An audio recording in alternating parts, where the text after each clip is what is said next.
This is the BBC World Service, and on the food chain this week... Southern Turkey and northern Syria were ravaged by deadly earthquakes 1 year ago.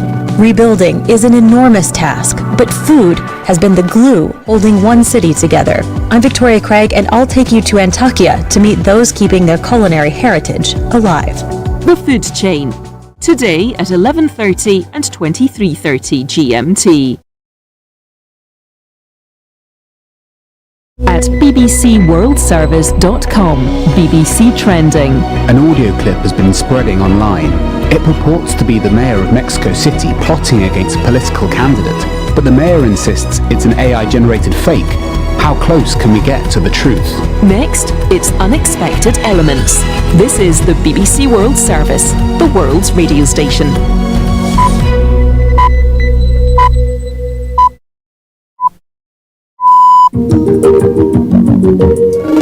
Coming up after the news, the show that brings you the science behind the news. This week, life, death and massive ships. As the world's largest cruise ship takes to the seas, we take a look at what else a ship can carry besides its human passengers. Yes, hopes and dreams, but also microbes and barnacles and other assorted sea life. Speaking of which, hear how tiny plankton might be nature's secret builders and landscapers. Are they really responsible for some of our magnificent mountains? Trust me, you'll never look at a pencil in quite the same way. We also explore the latest developments in rhino IVF that might create a lifeline for a species as well as a new life. Plus our Esperanto listeners say saluton, and we explore the biology of going grey, as one listener wants to know why she hasn't yet, despite a stressful life. That's all coming up shortly.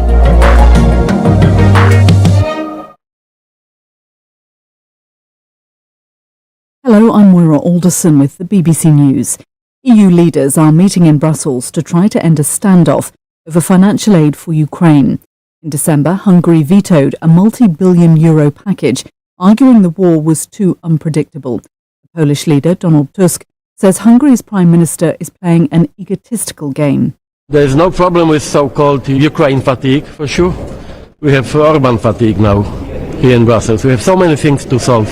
And of course, what we need today is to strengthen our unity around Ukraine and versus Russia and its aggressive policy. I can't understand, I can't accept this very strange and very egoistic game of Viktor Orban. And there is no room for compromise on our principles like rule of law, and for sure there is no room for compromise on Ukraine question. Nick Thorpe, who's in Budapest, now looks at Hungary's position. Viktor Orban insists that he is neither anti-Ukrainian nor pro-Russian. His decision to block aid to Ukraine in December was based on pragmatic considerations, he says. He wants to force a rethink of EU policy towards Ukraine and opposes what he sees as a blank cheque, 50 billion euros over 4 years. A Hungarian compromise proposal on the table in Brussels all week would allow the money to be paid to Kiev, but subject to annual review by any member state, including Hungary. The ball appears to be in the EU court. Many people in Myanmar have marked the third anniversary of a military coup by staying at home as a form of silent protest. The United Nations again repeated that nearly 19 million people there require humanitarian support. Here's Mickey Bristow. Usually busy streets were quieter than normal, as was public transport, as people showed their disapproval for the military government. The UN Secretary-General Antonio Guterres used the anniversary to call for the army to end its campaign of violence and repression. The UN repeated that 1/3 of Myanmar's population, 19 million people, now needs urgent humanitarian support. That's an extraordinary number, considering only 1 million required aid before the coup. The army is coming under increasing military pressure, but has promised to do whatever it takes to crush the opposition. The US military says it's destroyed 10 attack drones and a ground control station in its latest operation against the Iranian-backed Houthi movement in Yemen. US Central Command said the drones presented an imminent threat to merchant vessels and the US Navy ships in the region. The Houthis had earlier claimed to have hit a US merchant vessel they named as the Koi. The Houthis regard all Israeli, US and British ships as legitimate targets following Israel's war on Hamas in Gaza. World News from the BBC. The Indian Finance Minister has delivered an interim budget ahead of national elections, saying it focuses on infrastructure and long-term reforms to drive growth. Nirmala Sitharaman told Parliament the economy was going through a profound transformation. A 7% cut in subsidies for food, fertilisers and rural employment schemes contributed to a forecast modest reduction in the government's revenue deficit. Hindu priests have performed religious rituals in the cellar of a controversial mosque in northern India after a court gave them permission to use the space for prayers. Samira Hussain reports from Delhi. Muslim leaders say they will appeal the decision to allow Hindu worshippers into a mosque in the city of Varanasi. Within hours of the verdict, Hindu priests entered the basement of the mosque to perform religious rituals.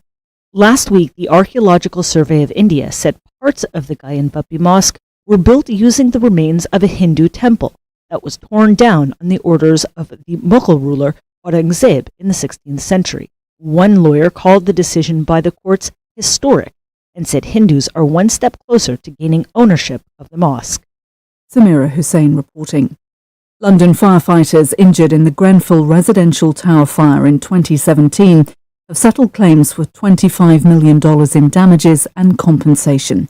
The Fire Brigades Union said the claims by 114 firefighters were brought against alleged negligence and breaches of statutory duty surrounding the disaster, which killed 72 people in the deadliest British blaze for decades. A group of New Zealand strippers have taken their fight for better employment rights to Parliament. Dozens of protesters gathered outside the legislature, brandishing placards that read "Strippers' rights are workers' rights." The groups are calling for tighter safeguards against predatory employers and the right to bargain collectively. BBC News. So this week, a piece of reality TV which has gripped the UK came to a conclusion. The Traitors is a high-stakes version of a party game I've played called Mafia or Werewolves. A couple of your group are nominated as the baddies. Every night they eliminate someone from the game.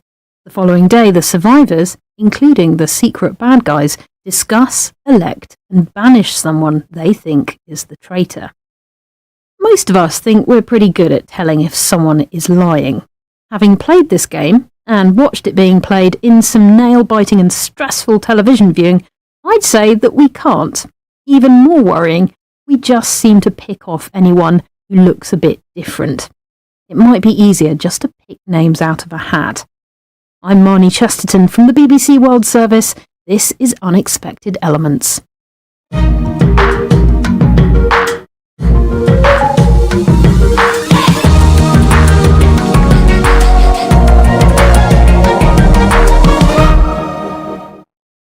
And I'm joined as usual by an international panel.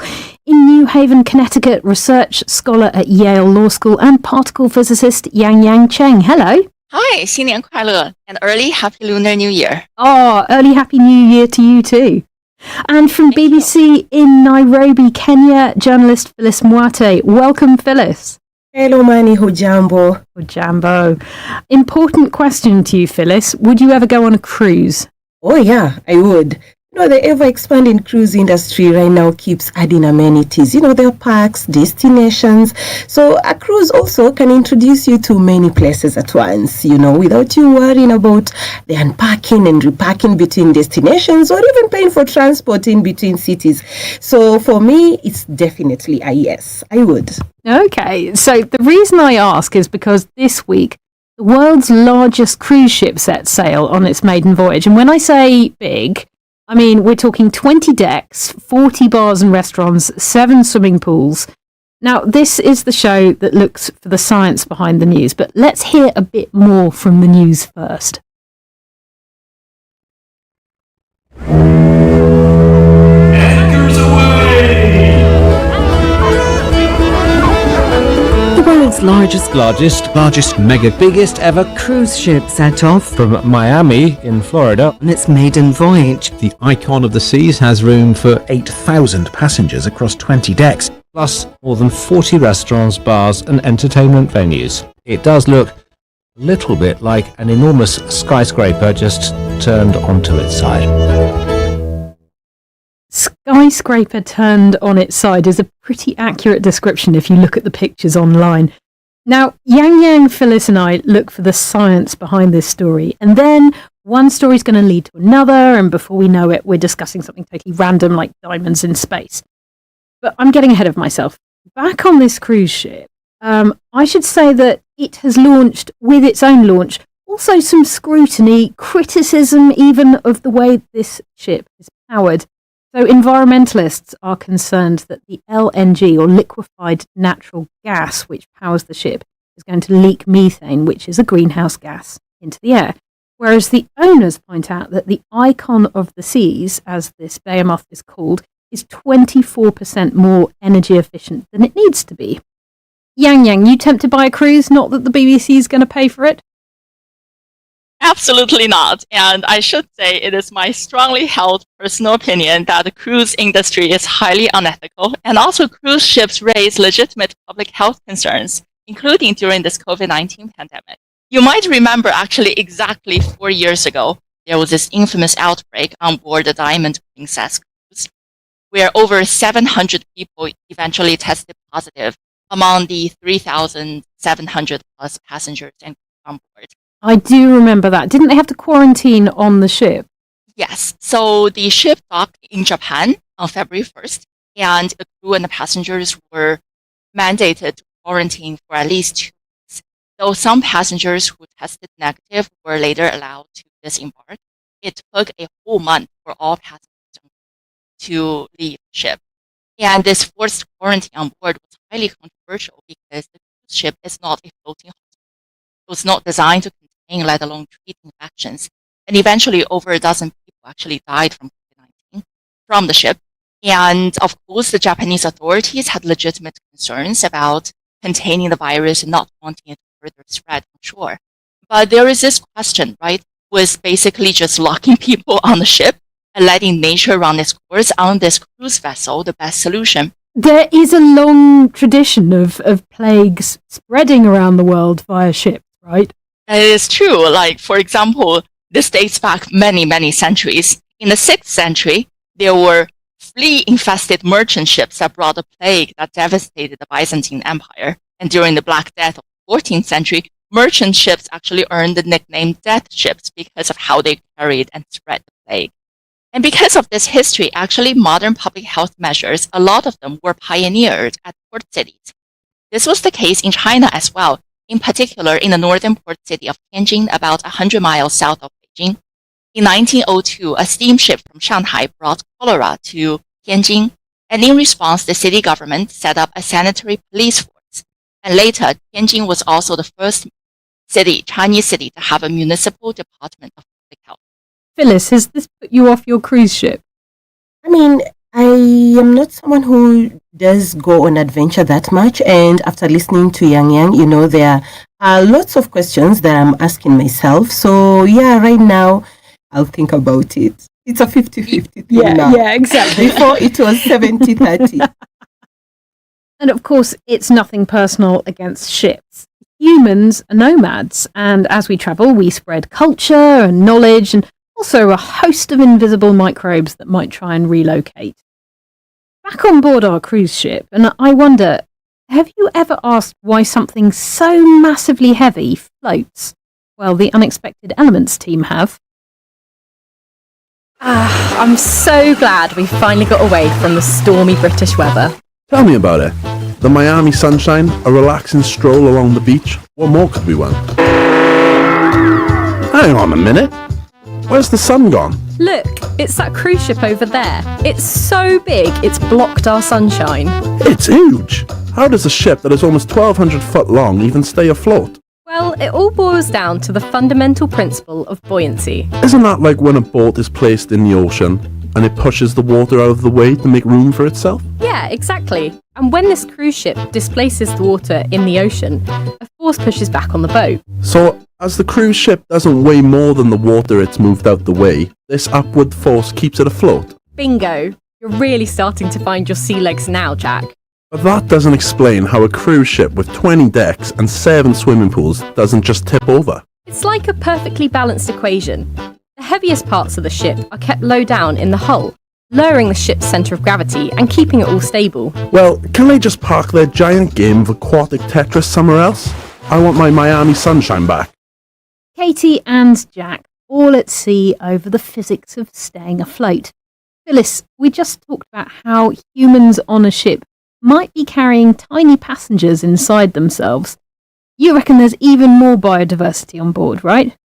Oh yes, Manny, this cruise ship that we just talked about might not just be carrying human passengers. Animal stowaways may be lurking aboard as well. What kind of animals? Okay, so there are lots of different species that attach themselves to ship's hulls, and these are mussels, for example, barnacles, and crabs.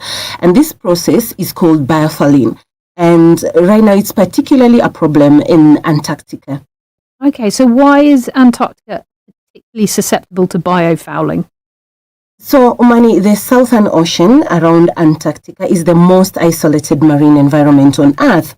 It was once very pristine, it was a pristine ecosystem, but right now researchers from the University of Cambridge and the British Antarctic Survey have found it's now very globally connected, and we are talking about around 1,581 ports which have links to Antarctica. So the problem is getting worse due to increased research, tourism, and fishing activities.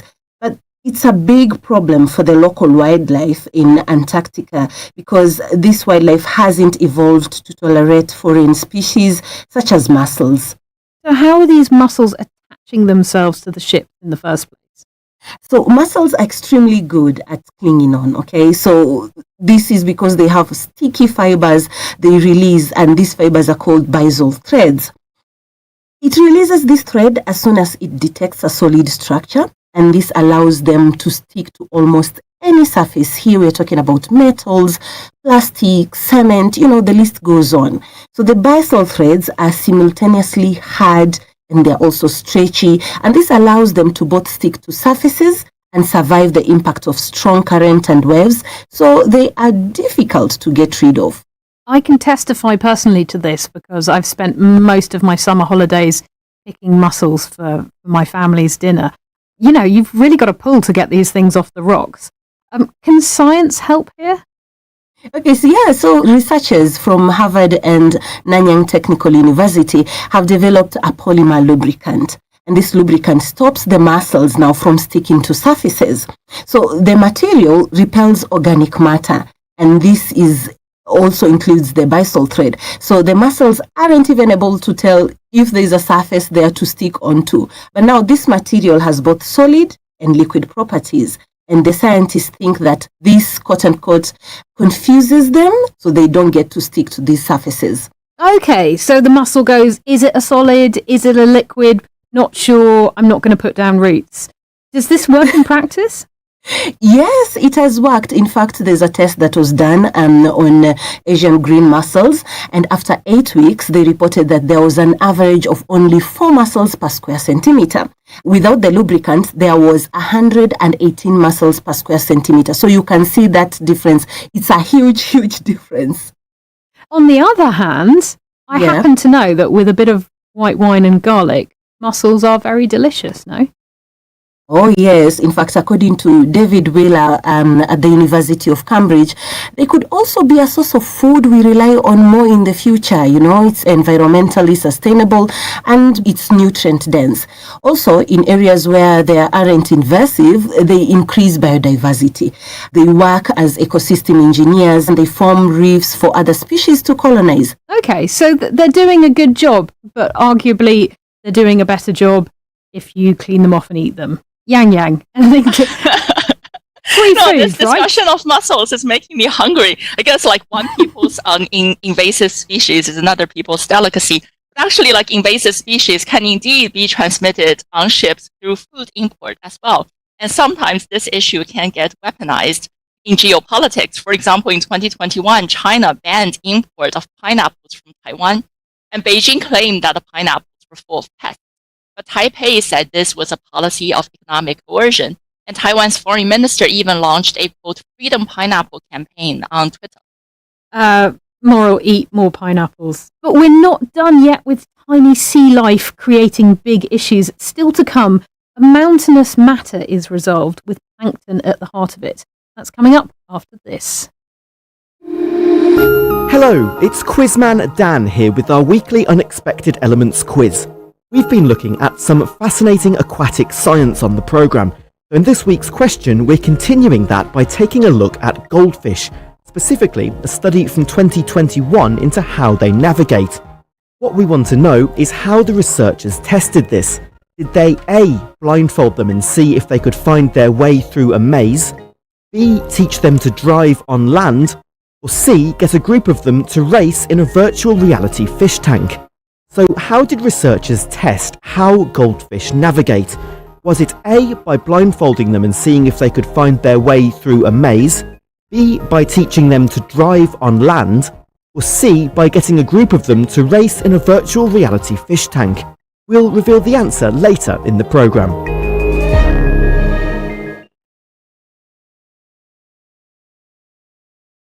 You're listening to Unexpected Elements from the BBC World Service.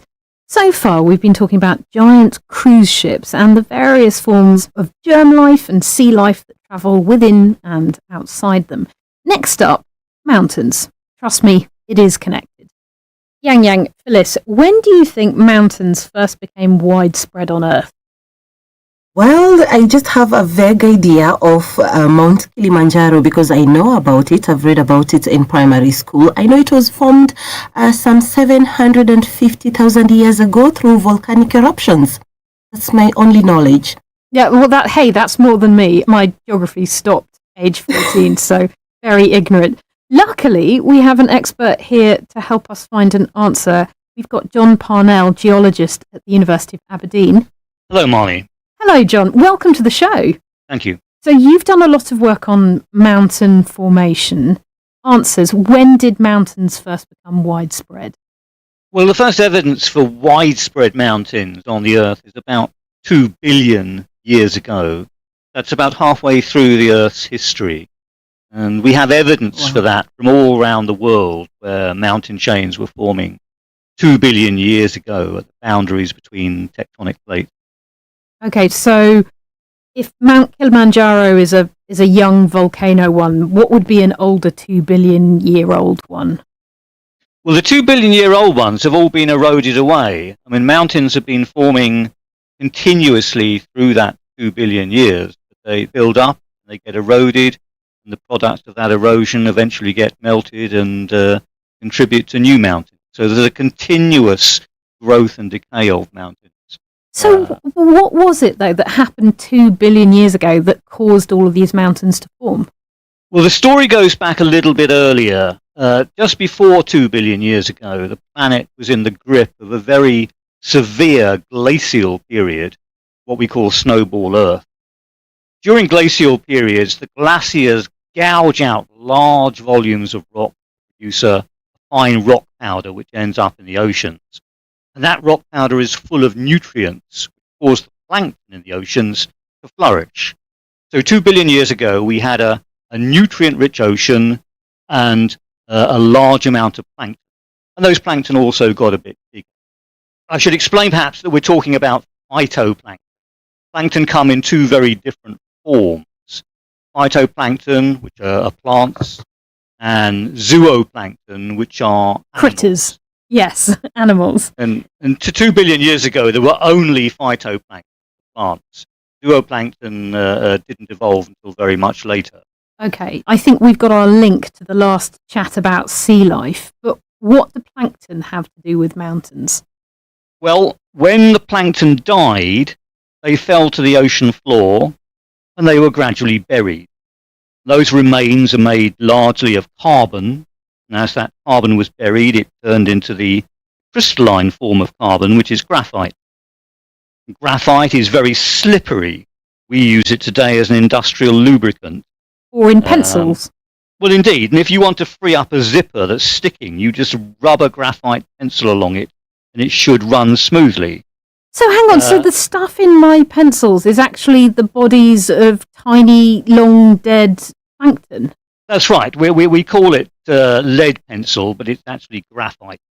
So we can see that in pencils, but on a much larger scale, the graphite from the plankton lubricated rocks. And indeed, that graphite then allowed rocks to slide past each other, deform into folds, stack on top of each other, and gradually build up mountains where one tectonic plate hit another tectonic plate.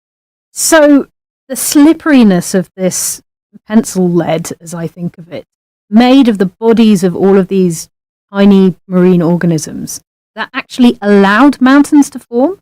Yes, the graphite was slippery, and that meant that when one rock was trying to push against another rock, it became easier. The rocks could slide past each other and stack up on top of each other.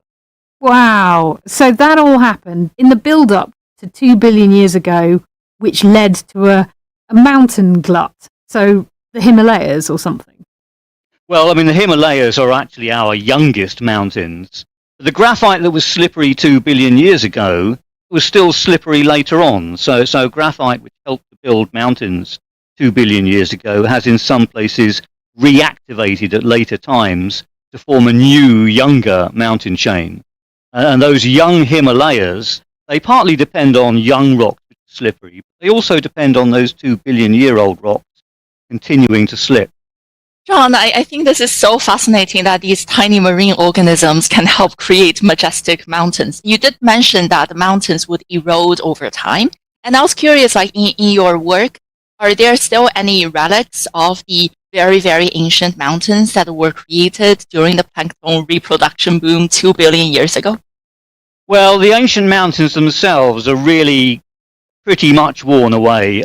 But in the British Isles, if you go to the flattest part of the British Isles, the island of Tiree in the Inner Hebrides, which is known for being flat, we find down on the seashore that we can see the highly folded layers of 2 billion year old graphite that were once involved in mountain building. So the evidence is still there, but it's no longer way up in the air. It's down at ground level. Are there pencils made from those graphite? There will be pencils made of graphite. Exactly where that graphite is from, who knows? There was a time when most pencils were made from Russian graphite, and some of that graphite would be about that age. Wow, that's extraordinary. I think it's worth pointing out that, I mean, the graphite accumulated in huge amounts. When we look at the biggest graphite deposits in the world, deposits which are mined for graphite resources, we find they are mostly about 2 billion years old. So they are the remains of those plankton. Wow. We can see big graphite deposits of that age in Russia, China, Greenland, Canada, Brazil, Australia, pretty much all over the world. John, I know that geologists deal with these huge timescales on a regular basis. Do you ever do that thing that, we've all been doing, going, wow, 2 billion years old? Do you ever get that sense of wonder, or are you used to it by now? I think I've got used to it by now, yes. And anything that's less than a few million years seems almost trivial. Wow. Geologists putting things in perspective once again. John Parnell, thank you so much for talking to Unexpected Elements.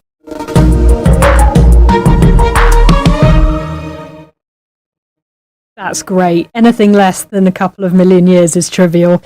It does show that life finds a way, and I think that's been the theme of this show. Be that microbes travelling ever since their human hosts decided to, the myriad of sea life that clings to the bottom of ships, or the mountains of plankton that died to form actual mountains. Listeners, talking of cruise ships, would you take a trip on the biggest ship? If you would, if you wouldn't, tell us why not? unexpected@bbc.co.uk, or you can WhatsApp us on +44 330 678 3080, or write to us at Unexpected Elements, BBC World Service, Cardiff, CFN 4GA in the UK.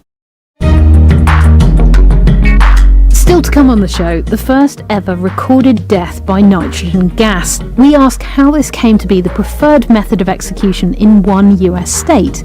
And we get an IVF update in the race to save the white rhino. Plus, saluton, that's hello, as our Esperanto speakers check in with the show, and more of the science of going grey. That's coming up when we return.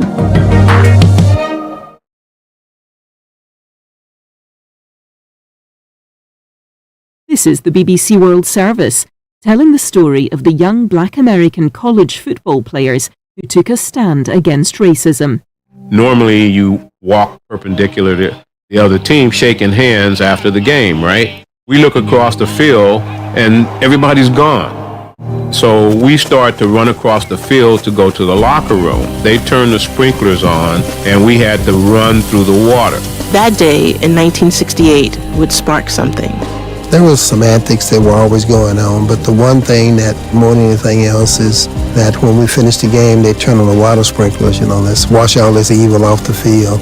So at some point, there had to be a stoppage to that. It meant taking their discontent public and bringing politics onto the field. But none of the 14 black players could have predicted what happened next.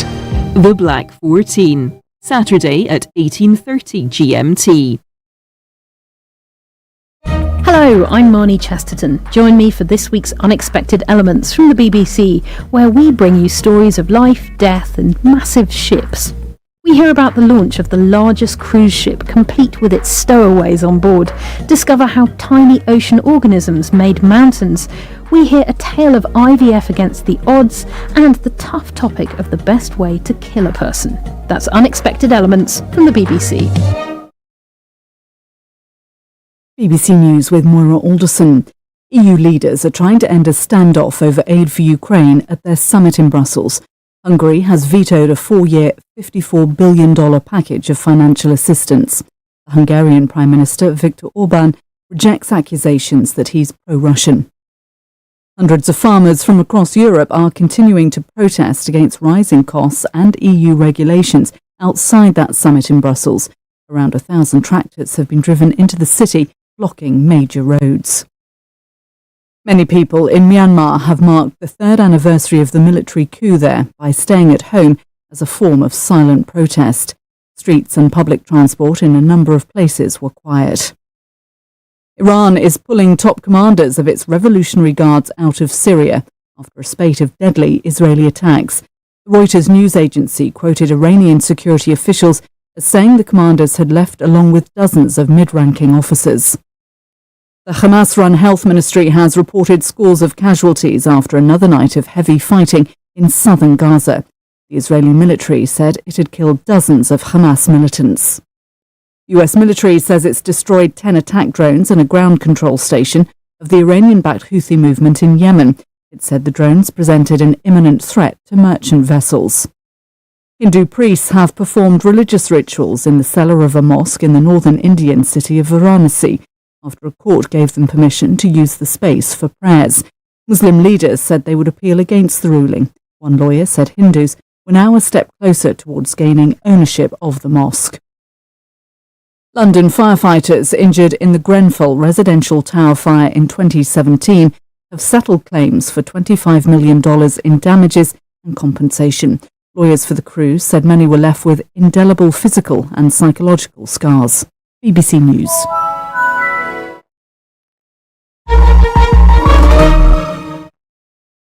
This is Unexpected Elements from the BBC World Service. I'm Marnie Chesterton, and with me are Yang Yang Cheng in New Haven, Connecticut, and Phyllis Muerte in Nairobi, Kenya. Say hello, gang.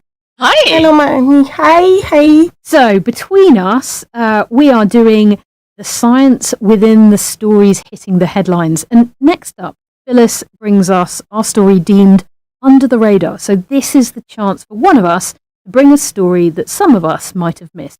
And Phyllis, we've had this on Unexpected Elements before, but you're bringing an update, right? Yes, Marnie. So last year, I spoke about two lovely ladies on this show, and these were Najin and her daughter Fatu. Now, these are northern white rhinos, and some people do refer to them as the loneliest rhinos in the world. Here's a clip from you, Phyllis, last time explaining what was going on. The story is about the northern white rhino.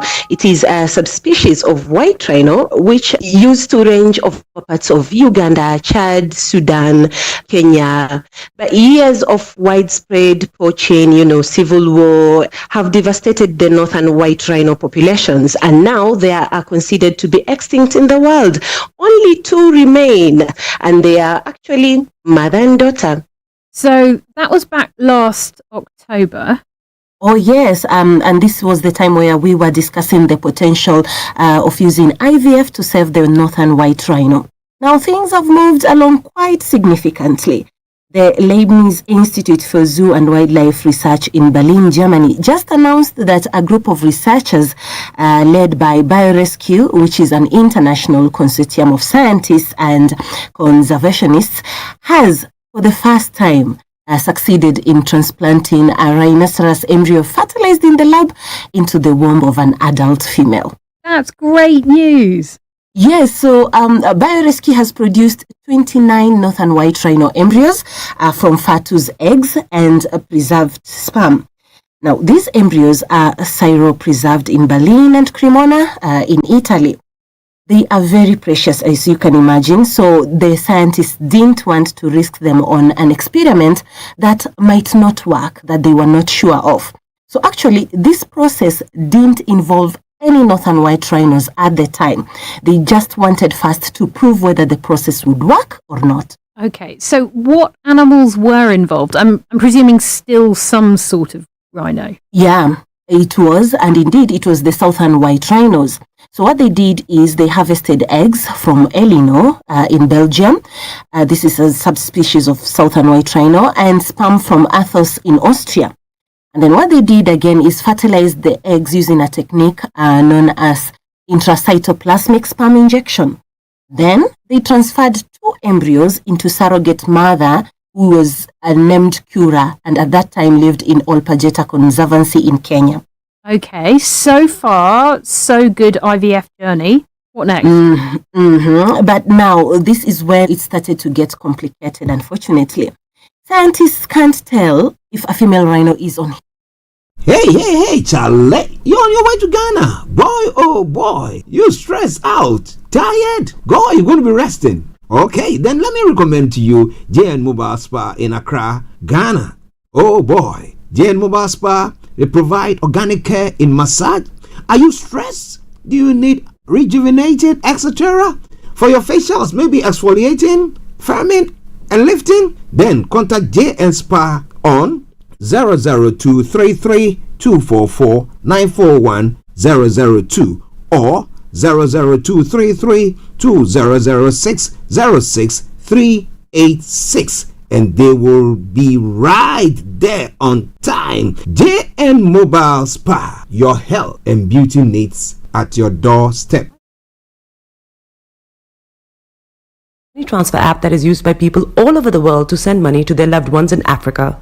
With SendWave, you can send money to Ghana, Nigeria, Kenya, Uganda, and Tanzania. And the best part is, SendWave is absolutely commission-free. Our exchange rates are excellent. You can see for yourself by checking them out on our website. So how do you use SendWave? SendWave is an app that you can download onto your phone from the App Store or Google Play Store. The app is free to download. After downloading it, just open the app and enter your name, email, and phone number. That's it. You're good to go. Make sure you use the promo code SR. S for Star, R for Radio. This promo code will give you £5 free credit to send to Africa on your first transaction. Your money will be delivered to your recipient within seconds. Feel free to call me on 0749 7377 647 at any time. I'll be happy to tell you all about SendWave and help you in any way I can. Remember to use the promo code SR for £5 free credit. Medasse. Hi everyone, it's your girl BB Clement, the author of How to Go From Employee to Entrepreneur and the host of your weekly business show, BB Means Business, the show where we discuss everything you ever wanted to know about business but you were afraid to ask. How do I start my business? How do I raise the finance? How do I grow my business? Where am I going to find my customers? Join me every Tuesday at 1:30 p.m. on Starr Radio UK to get all the information and tips that you need to become a successful entrepreneur and become financially free. Remember, don't let life dictate to you. Rather, put your signature on life.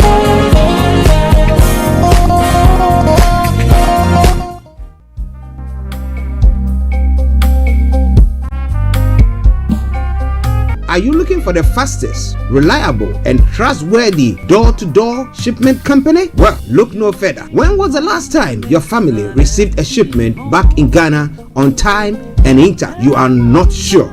Well, Lamb Shippers, we pride ourselves with being the fastest, reliable, and trustworthy shippers you can use. You are assured of a prompt pickup anywhere in the UK by our personnel. They also make sure your items are well packaged to get to its destination in time. When it comes to door-to-door shipment, look no further.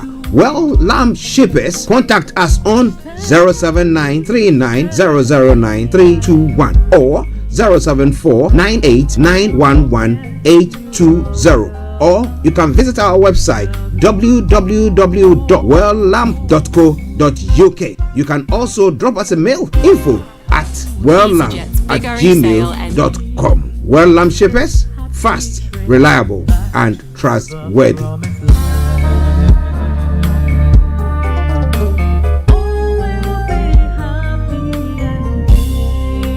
Hey, Charlie, you're on your way to Ghana. Boy, oh boy, you stressed out, tired. Go, you're going to be resting. Okay, then let me recommend to you JN Mobile Spa in Accra, Ghana. Oh boy, JN Mobile Spa, they provide organic care in massage. Are you stressed? Do you need rejuvenated, etc.? For your facials, maybe exfoliating, firming, and lifting? Then contact JN Spa on 00233244941 or 00233200606 and they will be right there on time. JN Mobile Spa, your health and beauty needs at your doorstep. Hi there. Are you dreaming of owning your own house in Ghana? Then you will need a well-documented piece of land that is free from troubles. I highly recommend My Africa Property for any size of land that you will need. With My Africa Property, lands are available in Prampram, Sopoli, Tohenia, Ogome, Dodova, Winneba, and many other locations at affordable prices. These locations are about an hour away from the airport, only 35 minutes from the motorway, 10 minutes drive from Central University College, 10 minutes drive to the beach, and close to Prampram Senior High School and Ghana Men's Soccer Center of Excellence. For more details, visit our website www.myafricaproperty.com or call our UK office on 0208 123 2523. For our US and Canada offices, call us on +1 585 184 994145. You can also email us at ghana@myafricaproperty.com. Getting onto the property ladder has never been easy until now. Join us this and every Thursday from 7 p.m. to 8:30 p.m. live on the Property Hour show on Starr Radio UK, where we talk to mortgage brokers, property developers, estate agents, landlord, tenant, property consultants on how to invest or get into the property business and make money. You can't afford to miss this. The Property Hour show is your best source into the property industry. Tune in to On Point here on Starr Radio UK with Empress Regina every Monday at 5 p.m. GMT. Looking forward to your company. Hey, Charlie, you're on your way to Ghana. Boy, oh boy, you stressed out, tired. Go, you're going to be resting. Okay, then let me recommend to you JN Mobile Spa in Accra, Ghana. Oh boy, JN Mobile Spa, they provide organic care in massage. Are you stressed? Do you need rejuvenated, etc.? For your facials, maybe exfoliating, firming, and lifting? Then contact JN Spa on 00233244941 or 00233200606 and they will be right there on time. JN Mobile Spa, your health and beauty needs at your doorstep.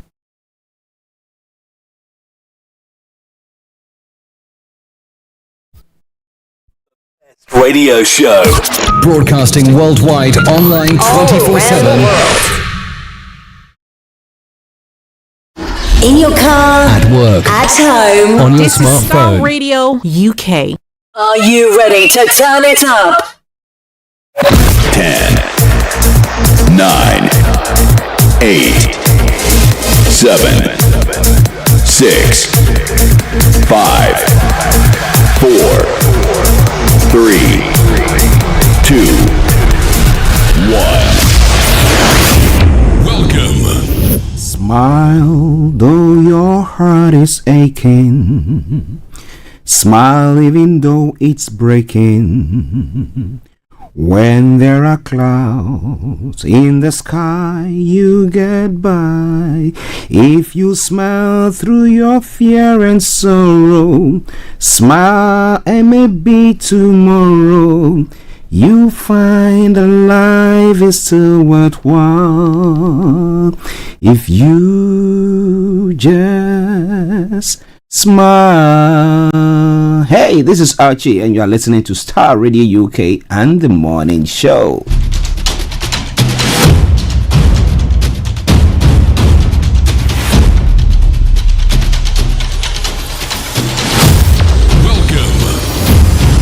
This is Starr Radio. This is UK. Starr Radio UK. This is Starr Radio UK. Welcome.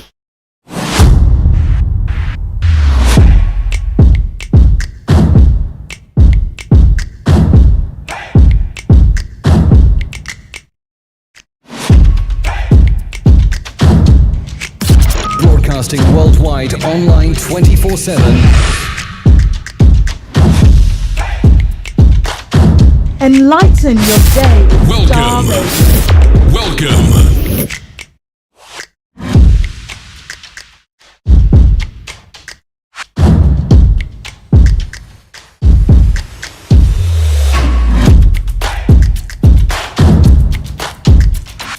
Starr Radio. Radio for the people, by the people.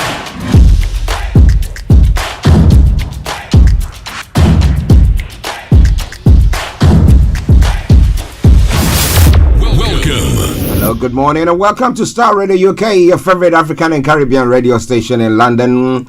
On a Thursday edition of the morning show. Today is the first day of February, the year 2024, with a time now 10:47 from the hearts of London. I remain yours sincerely, the one and only. This is the morning show with Archie.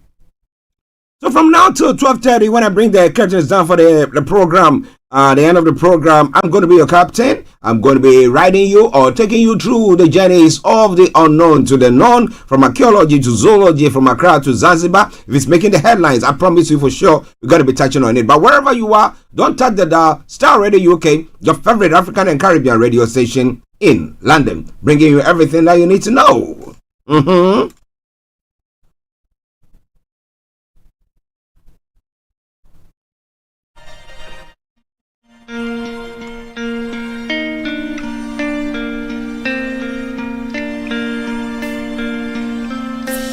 Love for you runs deep. All of you make my heart beat.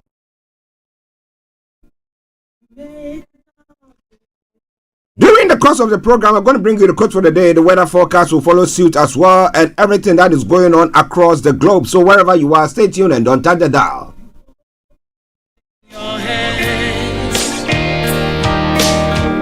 The hand that made me who I am. So this is how the program is going to go. As I did say earlier on, yes, I'm going to bring you the quote for the day. The weather forecast will follow suit, the travel updates, and then we move on to other parts of the world, looking at the stories making the rounds, known as global trotting. We continue from dance, and exactly at 11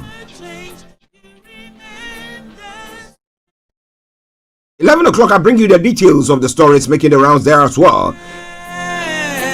Then the program continues until we look at the stories making the rounds. And then at 12 o'clock, the lines are open for you to add your voice to the discussion. At 12:30, we bring the curtains down for the end of the program. But in the gist, I'm going to make sure that you enjoy the ride on the first day of February 2024. So to as many of you who are celebrating your birthdays today or all the February borns, let me salute you and say, hey, happy birthday and all the best in all your endeavors. Let me say good morning to my producer, Mr. Francis Gaye, Mr. Olaimi Koike, who is feeding me with all information that I need to bring your way when it comes to Nigeria. And then when it comes to outside, yes, I have the Reverend Emmanuel Chidi, wherever you are, good morning to you. Reverend Michael Esiama, good morning to you as well. Also, a special good morning goes to Bishop Adeshina, Aziz, Anthony Adedeji, Rachel, Olakunle, good morning. Shamsuddin, I hope you are doing very, very well as well. Emerson Hammond all the way in Cape Town. Felix in Aberdeen, Kojo D, and as many of you, wherever you are, we salute you this morning. And once again, we welcome you to the Thursday edition of the morning show. It is Starr Radio UK, your favorite African and Caribbean radio station in London.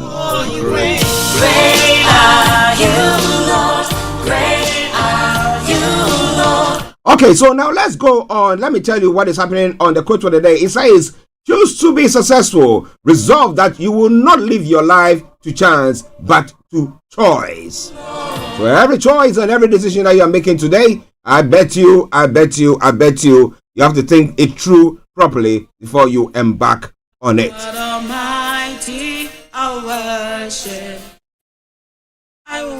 worship you. Now taking you straight to the weather front as well. Yes, for London and the southeast of England, this is how the weather is going to be for you. Now this afternoon will be dry with plenty of brightness, albeit this will be quite hazy due to the presence of increasingly high cloud, light or gentle winds from variable directions. But tonight is expected to remain dry with lengthy clear spells, albeit thick cloud will drift in from the west towards dawn. A milder night and turning breezier with westerly to southwesterly winds expected as well. Listen to Starr Radio UK, your favorite African and Caribbean radio station in London.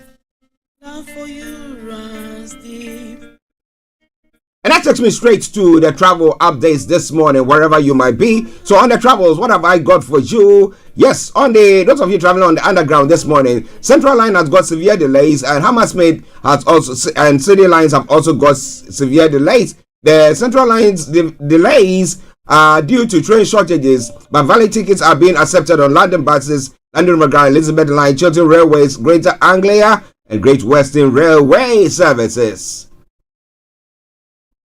Now, with the Hammersmith and City Lines, minor delays due to train cancellations there. But on the other side, all the others are running a very good service there.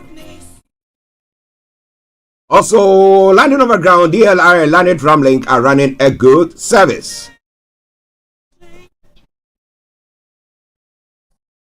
And now we move on straight to the major roads in London. And I can tell you assuredly, A3, North Circular, A406, have all got serious delays. If you can avoid them, do your best to do so. The River Bus is running a good service so far, and the London Cable Car is also running a good service there.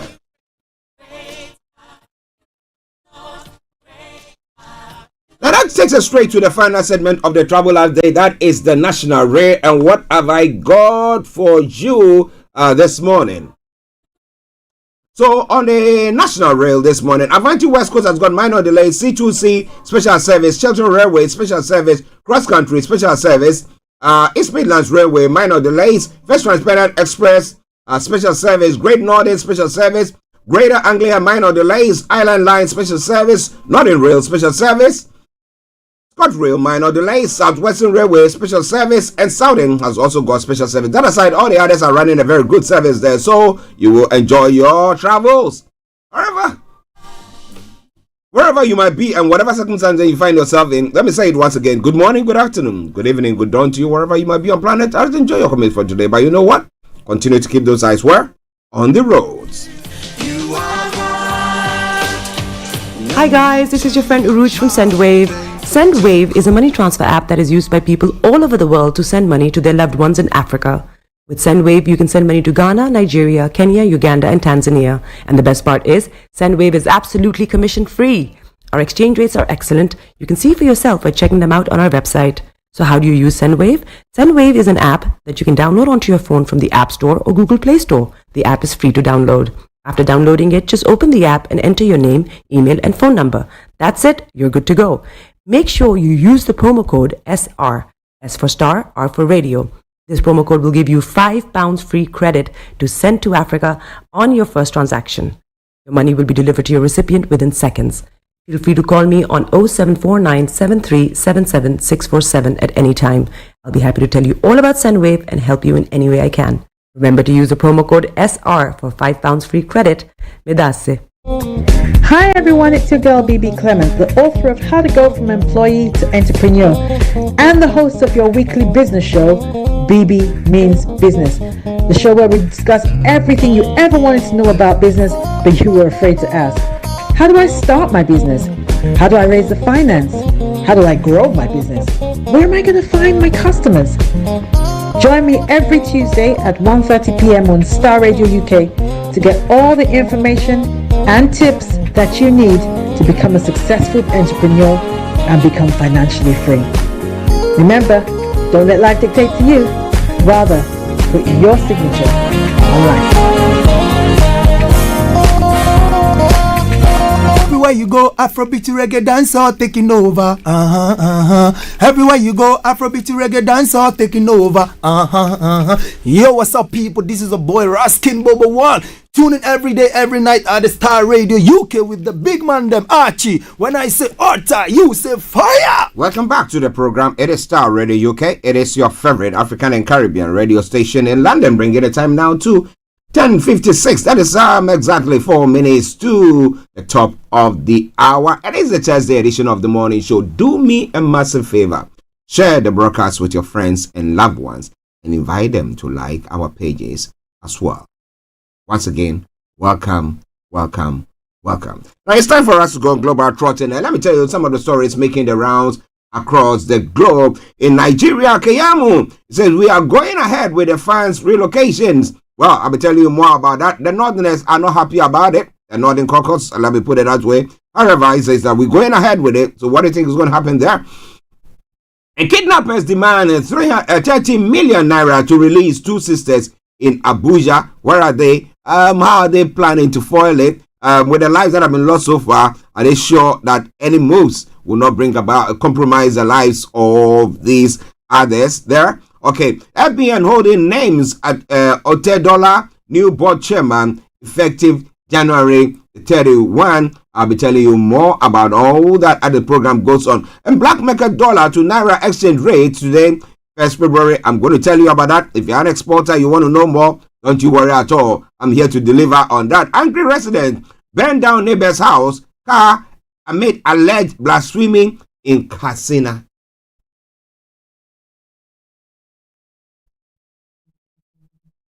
You got it? Religious tolerance.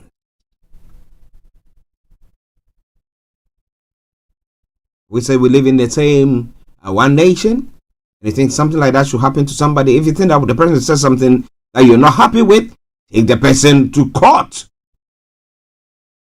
And okay, so I'll be telling you more about that as well. It is Starr Radio UK. Now, EFCC exposes church for receiving 7 billion naira from proceeds of fraud. That is a huge one. And Kano Shakaru respond as Ganduje invites him to join APC. AFCON 2023 Nigeria versus Angola match preview. Key players possible lineup: Super Eagles, Tackle, Palancas Negras. Well, you want to know more? How the Super Eagles doing?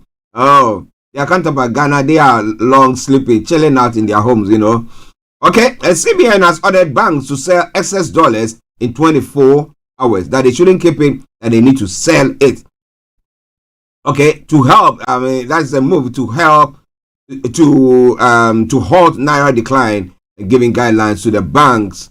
Okay, those are some of the stories making the rounds. And the final one: Senate panel summons CBN governor over state of economy. Well, is he the finance minister? Well, is some of them. Is it going to appear or not? It's another story that is making another day. For another day, we'll be telling you more about that. And in other stories making the rounds, well. South Africa says Israel is already ignoring UN court ruling ordering it to prevent deaths in Gaza, and 10 African cities with the highest crime index as at the start of 2024. We're going to be telling you, giving you the names of these cities. And EU to launch a new military operation in the Red Sea. Is one of the Zimbabwe opposition figure Job Sikala to be freed after getting 2 years suspended sentence, and nearly 400 Ethiopians have died of starvation. Reactions to Italy's development plan for Africa. Well, we know Italians had their summit with African countries, but what have been the reactions?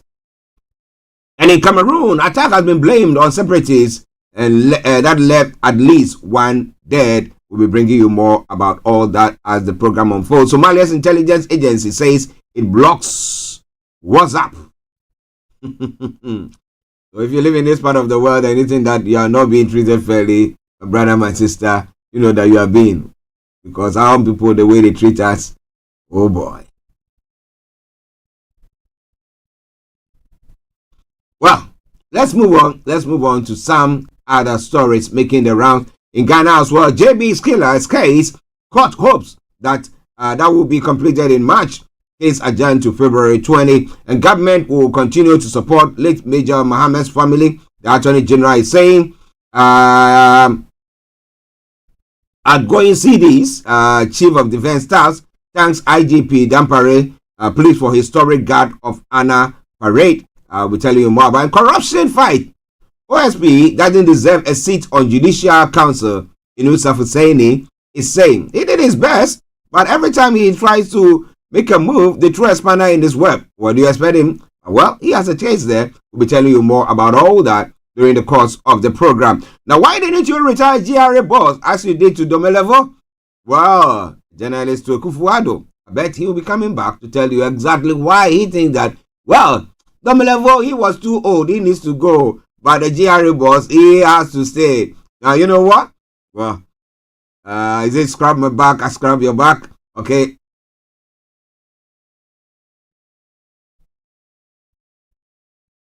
A lot more going to be coming your way from there. So now let's move on to some other stories making the rounds in other parts of the world. And what have I got? We'll say, what have I got news for you? Okay. Well, EU leaders have agreed a 50 billion support package for Ukraine after it was earlier blocked by Hungary's Viktor Orban. Well, I think Orban has managed to. And then in other stories as well, Mercedes Hamilton on verge of shock Ferrari move. Lewis Hamilton is poised for a shock move to Ferrari for the 2025 season. Well, the 2024 is still driving for Mercedes. Well. Moving on to some of the other stories making the rounds in other parts of the world. Zuckerberg apologizes to families in fiery Senate hearing. Bosses from 5 of the largest social media firms were grilled about how they are protecting children. That doesn't seem to be the story, so children fell prey to whatever is going that goes on those platforms and cause people to lose their lives and all that. I am Singaporean. TikTok CEO denies China's ties. U.S. Senator Tom Cotton repeatedly asked Xu Zichu about his links to the Chinese Communist Party. But he say, you know what? I'm a Singaporean, and therefore I have no direct links with them. Well, fast fashion helps to blazing kilns where workers faint from heat. Well, and who is Bushra Bibi, the faith healer's wife of Imran Khan? Now, Bushra Bibi, who married Khan in 2018, has been given a 14-year prison sentence for corruption as well. And a balding pleads not guilty to involuntary manslaughter. The actor is charged over the death of cinematographer Elena Hutchins on a film set. This is some of the story. A star polar bear stolen in bizarre heist. The 13 feet taxidermy bear was snatched from a Canadian resort during an opportune cold snap. Oh gosh. And then Elon Musk has made a move to shift Tesla's legal home to Texas. How would that pan out? Adidas says they plan to sell remaining Yeezy stock. Okay, you know Yeezy? Who is Yeezy? Or Yee? I'll tell you more about him. An Indian opposition leader arrested in corruption case. Well, when it comes to this part of the world, yeah. Okay, in the UK as well, mom and girls hurt in corrosive substance attack. The family are among the people injured in a horrific attack on a South London street. One of the stories making the round. Less scope for tax cuts in budget, says Chancellor. Jeremy Hunt says he wants to lighten the tax burden, but he has to be responsible. More going to be coming your way from there. A surgeon will cry from one eye if she wanted. UK minister is saying fellow row was a manufactured grievance by Scottish government. That's what Jack is saying pertaining to the hearing, the COVID hearing that is going on in Scotland. The Bank of England set to announce latest interest rate decision. Higher interest rates, bad news for everyone. I don't want to lose my house. What should you look out for? Are they going to increase it? Are we going to stay there? The police chief warns of ex-bullying ban challenges. The government says police will be supported in enforcing the new laws taking effect from today. Do you own one of them? And how do you think you're planning out to control them, whatever registration and everything that you got to do about it? What do you think about all that? Listeners, it's now 6 minutes past 11, and we're going to take a musical break. And once we come back, bring you everything that you need to know in detail. Pardon from Nigeria. Wherever you are, once again, welcome to the program. This is some groovy session by Francis Osei, Senam, Dominic Washi, Lawyer Ace Ankuma, and Aaron in an Agbaja medley. Enjoy it, and I'll be with you. Stay tuned. Don't you go away.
Too, yet the future.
This is Starr Radio UK. This is Starr Radio UK.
This is Starr Radio UK. Oh my, oh my, oh my, oh my. Some lovely tune there for you. From Asan Kumar, the lawyer, and the team. Oh, some sound musicians playing you some lovely gospel tune this morning, but on instrumental beats there. And let me take this opportunity to once again say good morning to Bishop Adeshina. Yes, my Bishop. Thank you very, very much for joining in as well. Yes. And to as many of you who have joined in this morning as well, share the broadcast with your friends and loved ones and invite them to like our pages. Even as we go now into the details of all the stories that needs to be heard today. And then from Nigeria. So, let's kick it off from here. We are going ahead with funds relocation. That's what Kiyamo is saying. Minister of Aviation and Aerospace Development, Mr. Festus Keyamo, has said there is no going back on the planned move of the headquarters of Federal Airports Authority of Nigeria from Abuja to Lagos. Keyamo, who described opposition to the move as a storm in a teacup, pointed out that over 100 staff of FAN operated from Lagos, with a handful consisting of top directors in Abuja. Speaking yesterday on Channel's political program, he did make a statement that disclosed that the calls for the relocation of the agency to Lagos predated his appointment as aviation minister. He explained that the headquarters of an organization did not necessarily mean the largest building or place with the highest number of staff. He said it was rather where the decisions makers sit, stating they are all in Lagos. They are not really in Abuja. Now, Kiyamo said leaders of the agency has approached him in assumption of office to address their challenges. They came to me to say some of the directors are here, but the support staff don't have a place to stay. You see them fly every day to and from Lagos to Abuja. Now, lamenting that the problems of FAN was compounded by a lack of digitalization of the agency, the minister disclosed that FAN spent close to $500 million on tickets yearly. Oh boy. So if that money can be saved in that way, why not? Now, 450 million naira on tickets alone, I shouted, he exclaimed. He almost stated that the relocation will rather enhance the operation efficiency of FAN as the whole building can be adequately attended to the accommodation of challenge being faced in Abuja. He added that as minister, he hardly met with managing director of FAN more than once in a week. We are going ahead. He maintained, stating that the movement is not movement of materials or persons, but one of redesignation. Akiyamo also spoke on other issues in the aviation sector. He said the sector was all about agreement and ministry under his leadership and commenced efforts to enter into relevant agreements and partnerships both with foreign and local investors with a view to making the sector one of the best in Africa. According to him, the starting point is the creation of a master plan that will turn Nigeria to the aviation hub of Africa. He said the administration of President Bola Tinubu as part of efforts to transform the sector and a sector had established a special intervention fund with a sum of over 40 billion naira earmarked in the 2024 budget. The minister said the fund will be expended on navigational equipment like the total radar coverage of Nigeria, TRACOM, among others. Akiyamo disclosed that a technical committee will be inaugurated next week to draw up a master plan for the aviation sector through which his vision will be sold to investors across the globe. He said plans were already on for a Canadian firm to equip all the country's airports with free Wi-Fi. The minister disclosed that he was already in talks with the Minister of Justice to create conducive legal frameworks that will make the aviation sector attractive to foreign investors. He said he would not allow certain current concessional agreements hinder his plans for the sector, especially agreements entered into over the years but yet to have any meaningful impact on the sector and the country. He stated, no court matter or concessionary agreement can hold me down. I will not allow any concessionary agreement to hold me down or hold the progress of the nation down. He also spoke of partnership with insurance companies to handle the challenge of flight delays and cancellations in the country. According to him, once there is a delay or cancellation, the insurance companies will buy the tickets from passengers and see how they can later recover their monies from the airline. Akiyamo added that the ministry was working together towards compelling airlines to give rebates as form of compensation for delay or cancellation. He said going forward, the ministry will complete the list of airlines in the habit of flight delays and cancellations for necessary action. Well, if your name is caught up there, then you know for sure that your patronage will be low. On the national career, the minister, who avoided comments on the failed national career on the grounds that the Economic and Financial Crimes Commission was currently investigating the matter, said that no local airline will be adopted as a national career. I'm saying it as a matter of policy. We will establish a proper national career, he said, adding that efforts are on to get a better deal this time. So they're not going to do the deal that they had with Ethiopian Airlines. Ethiopian Airlines flew one of their jets in or planes into to Nigeria with all Nigeria Nigeria Airways emblem and everything on it, and they would say, yeah, that's it. The next moment we found out that those things were being taken off because it would belong to Ethiopian Airlines. But my goodness, well, the EFCC is investigating that, so let's see. But what do you think about Kiyamo's move, saying that, well, I think that it will work well for the whole nation, and therefore we're going to go in along whether they like it or yes. Okay, Starr Radio UK, 11:20 the time. A court has ordered arrest of Fubara's chief of staff and others for burning of assembly DPO's death. The Federal High Court in Abuja on Wednesday issued a warrant for the arrest of Edison Ehi, the chief of staff of Siminalayi Fubara, the Rivers State governor, over his alleged involvement in the burning of the State House of Assembly. Ehi, who is the immediate past factional speaker of Rivers State House of Assembly, was ordered to be arrested along with 5 other persons based in Port Harcourt for allegedly participating in some criminal activities.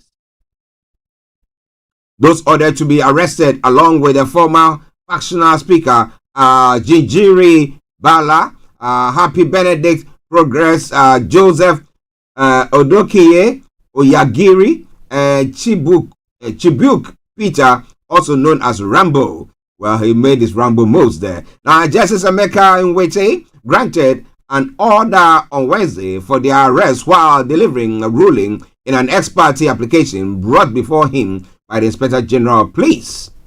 The ex parte application was predicted on section 37, 113, 114, 84, and 184 of the Administration of Criminal Justice Act 2015 and section 35 of the 1999 Constitution, as well as 32 of the Police Act 2020.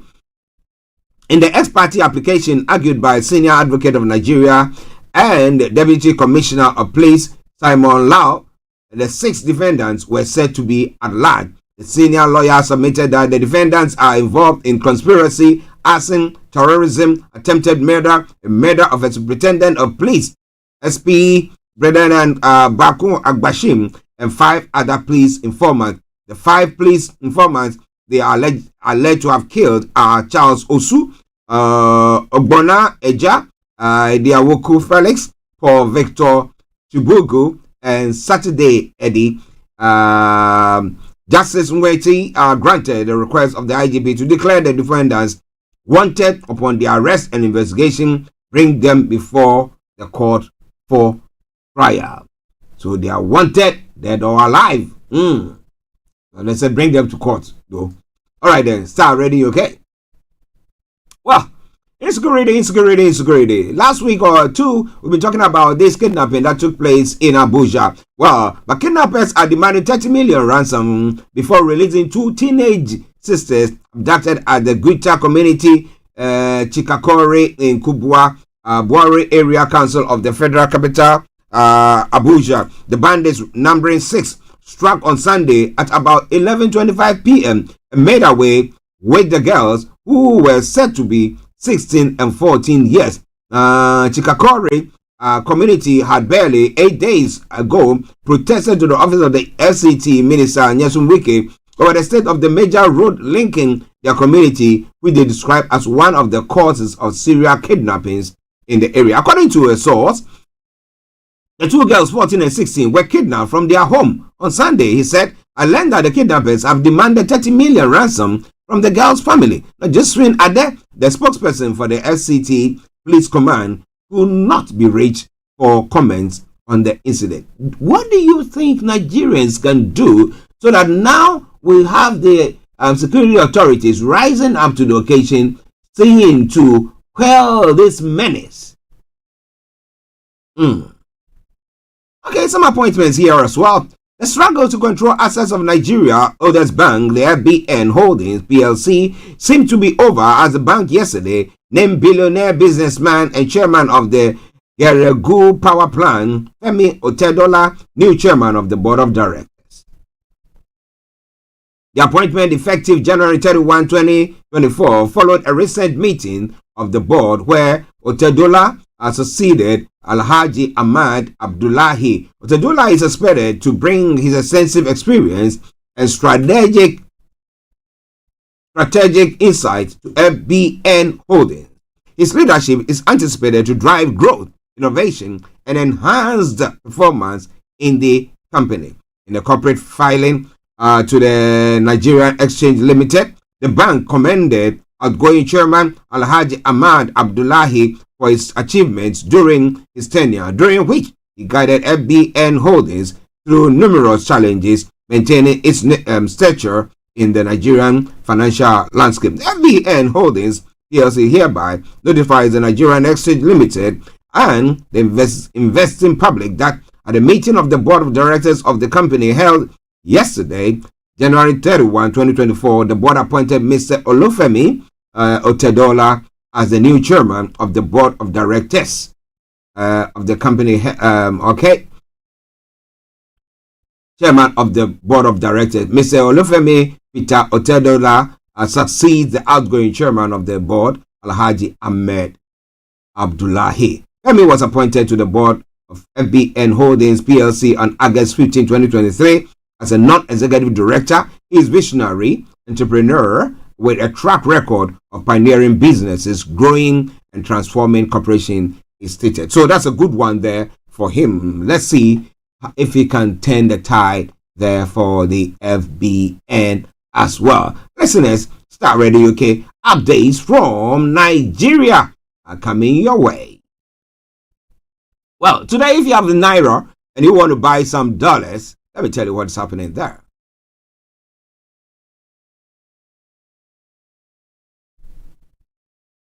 How much is a dollar to Naira today in the black markets?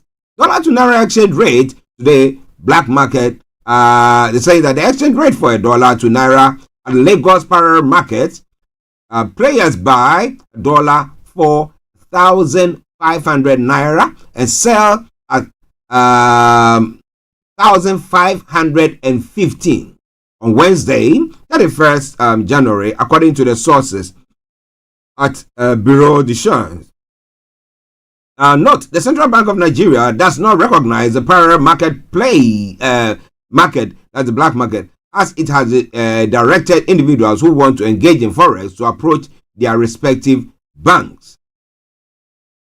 But information coming through says that that the central bank has ordered banks to sell excess dollars in 24 hours.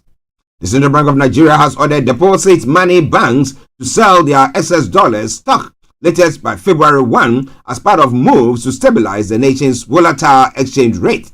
In a new circular release on Wednesday, the Apex Bank also warned lenders against hoarding excess foreign currencies for profit.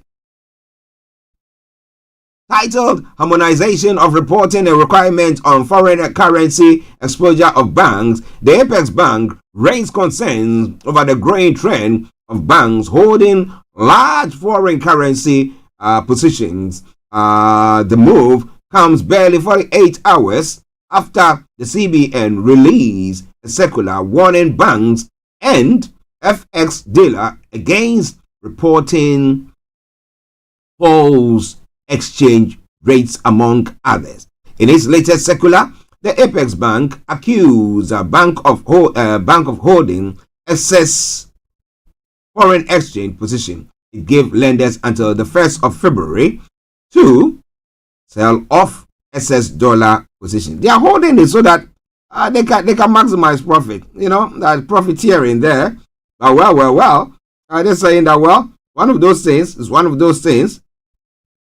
So they're doing their best to sort it out. So do you think the governor is doing anything good there? Do you think the governor is doing anything good there? But you know what? Interestingly, he has been summoned.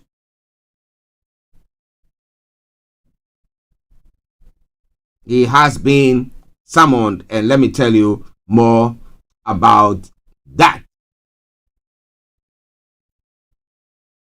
The Senate Committee on Banking, Insurance and Other Financial Institutions on Wednesday summoned the governor of the Central Bank of Nigeria, Yemi Cardoso, over the state of the nation's economy. The chairman of the committee, Adetokunbo Abiru, APC Lagos East, directed the CBN governor to appear before the lawmakers on Tuesday next week by 3 p.m. at the Senate complex in Abuja. Mr. Abiru, who announced the resolution of the committee after a closed-door meeting of its members, said the session with Mr. Cardoso will be interactive. The summon of the CBN governor may not be unconnected to the fall of Nigeria and the Naira against the United States dollar across forex markets. The FMDQ, Financial Market Infrastructure Group, warehousing reported that the Naira closed on Tuesday at 1,482.57 per dollar at the official market. The rate represents 10% depreciation from 1,348 per dollar. Domestic currency traded in the previous session on Tuesday. The dollar was exchanged at 1,491 per dollar and naira per dollar at the black market against segment on Tuesday. A situation that is affecting many private public enterprises in the country. Mr. Biro, however, said the Senate is concerned about the state of the economy, especially the inflation index. We have held a meeting this afternoon essentially to focus on the direction of the Nigerian economy. So coming your way from Starr Radio UK. Bringing the time now to 11:31 from the hearts of London. One other story, a couple of other stories, and then I bring you, we'll come to an end there. Now, the EFCC chairman, Ola Koyede, has disclosed that the Anti-Graft Commission has been able to trace the sum of 7 billion naira from the proceeds of fraud to a church. Interesting one there. Now, Ola Koyede disclosed that the money was traced to the church during the investigation of the 13 billion naira fraud. The EFCC boss further disclosed that when operatives of the agency visited the church during the investigation, they received a restraining order.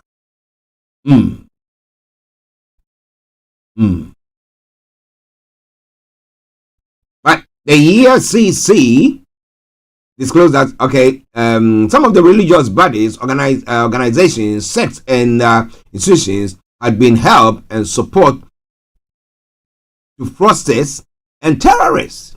According to Ola Koyede, the landed 7 billion naira was discovered in the bank account of a church, while the EFCC was investigating a 13 billion naira fraud there as well. Though Ola Koyede did not disclose the identity of the religious organization, information coming through to source privy to the development, and said it was a church. That's all that they could say about it. The chairman of the anti-graft agency vowed that the commission will retrieve the money the court.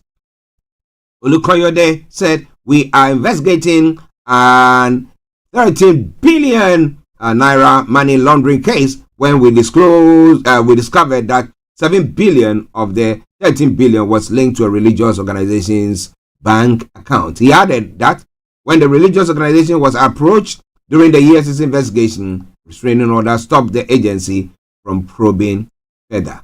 Now, Lukayade also disclosed that the religious organization was caught protecting a money launderer after the money laundered was traced to the religious organization's account.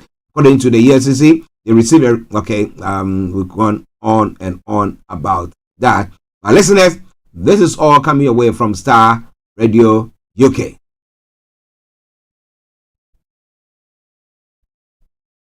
It is your favorite African and Caribbean radio station in London. Akeem, hey, good morning to you. I hope you are doing very, very well. And as we say on this platform, Nigeria has not happened to you, and we are doing our best. What do you think about the new sheriff in town? Yomi will say that. Well, I think he's doing good. What do you think? But the final story before we move on to other parts of Africa to look at some of the stories there. And this is the AFCON.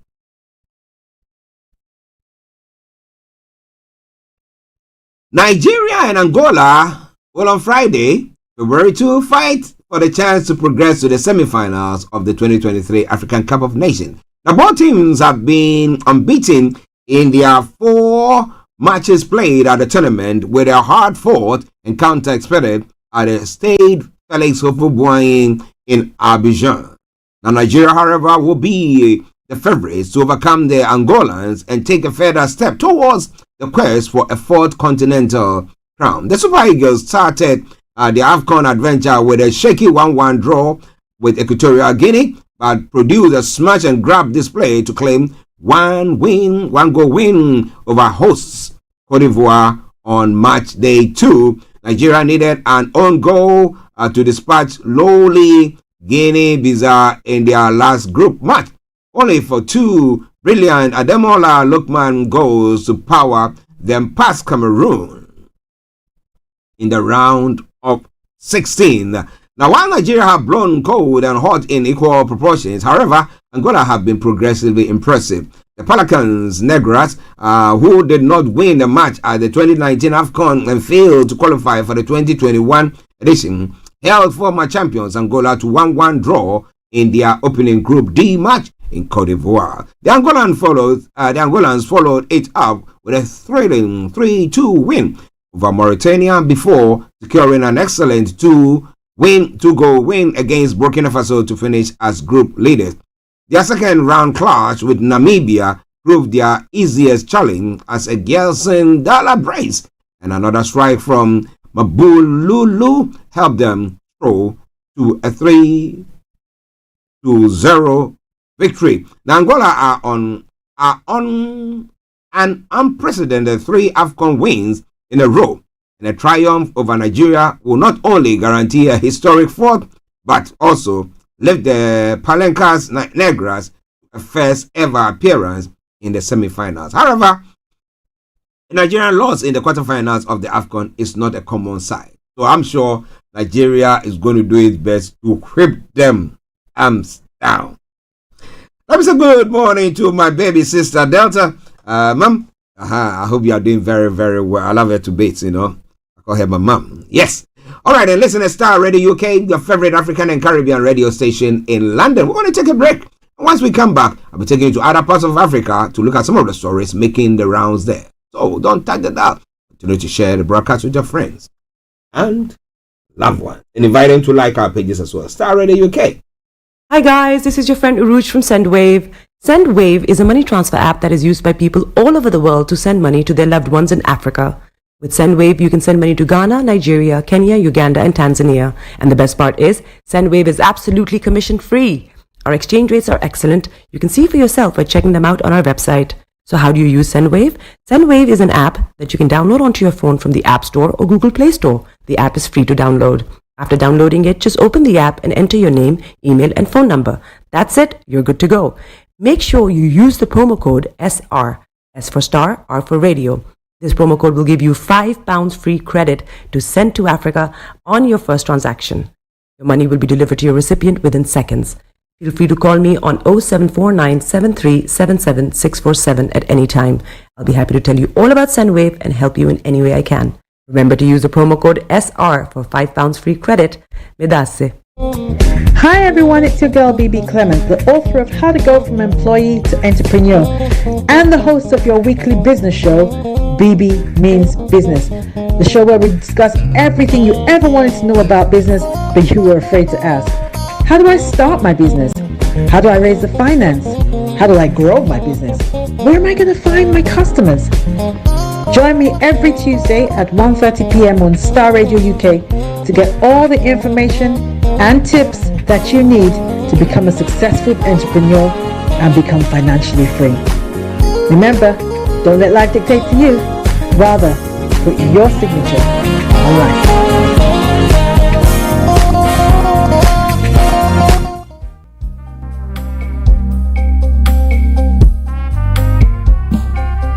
Are you looking for the fastest, reliable, and trustworthy door-to-door shipment company? Well, look no further. When was the last time your family received a shipment back in Ghana on time and in time? You are not sure? Well, Lamb Shippers, we pride ourselves with being the fastest, reliable, and trustworthy shippers you can use. You are assured of a prompt pickup anywhere in the UK by our personnel. They also make sure your items are well packaged to get to its destination in time. When it comes to door-to-door shipment, look no further. Well, Lamb Shippers, contact us on 07939009321 or 07498911820. Or you can visit our website www.welllamp.co.uk. You can also drop us a mail, info@welllamp@gmail.com. Well Lamp Shippers, fast, reliable, and trustworthy.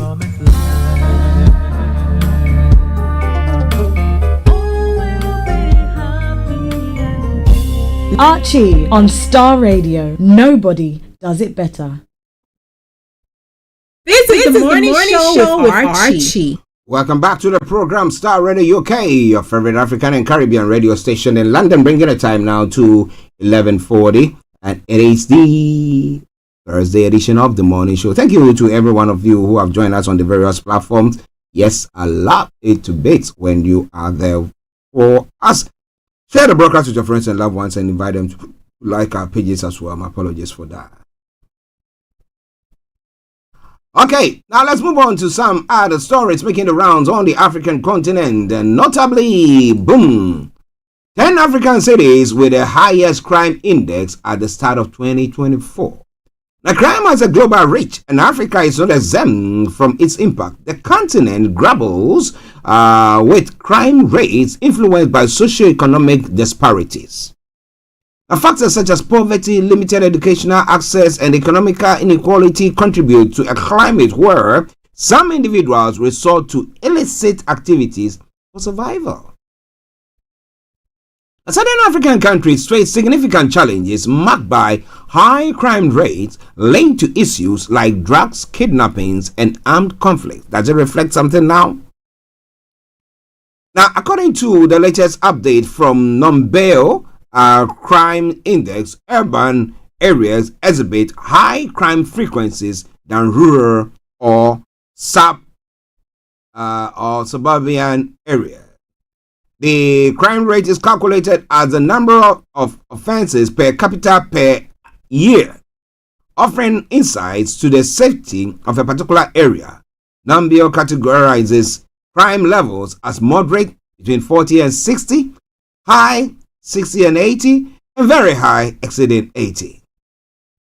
Understanding addressing these socioeconomic factors is crucial to fostering safer communities across the continent.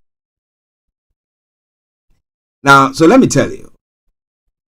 First on the list is Pretoria. So in South Africa, that has got 81.8%. Durban in South Africa as well, 80.9%. That is the third.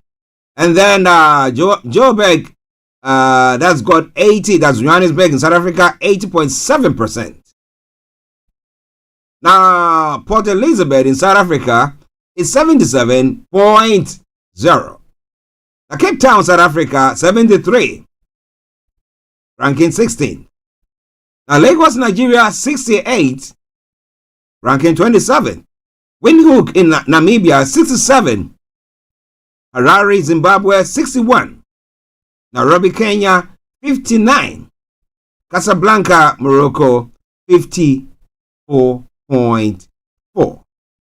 So if you are about to travel this morning or today or sometime this week to any of those areas, being forewarned is being forearmed.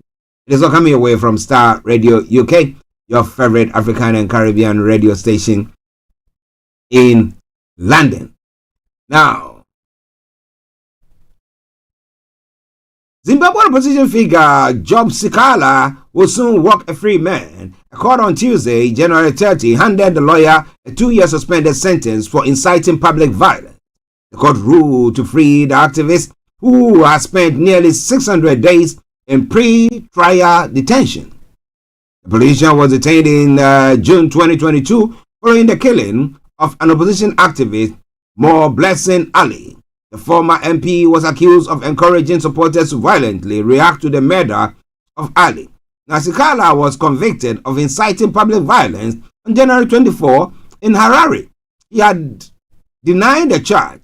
His lawyer said on Tuesday that he will appeal against a conviction. 51-year-old Sikala was kept in the Chikurubi maximum prison in Harare, which houses Zimbabwe's most dangerous criminal.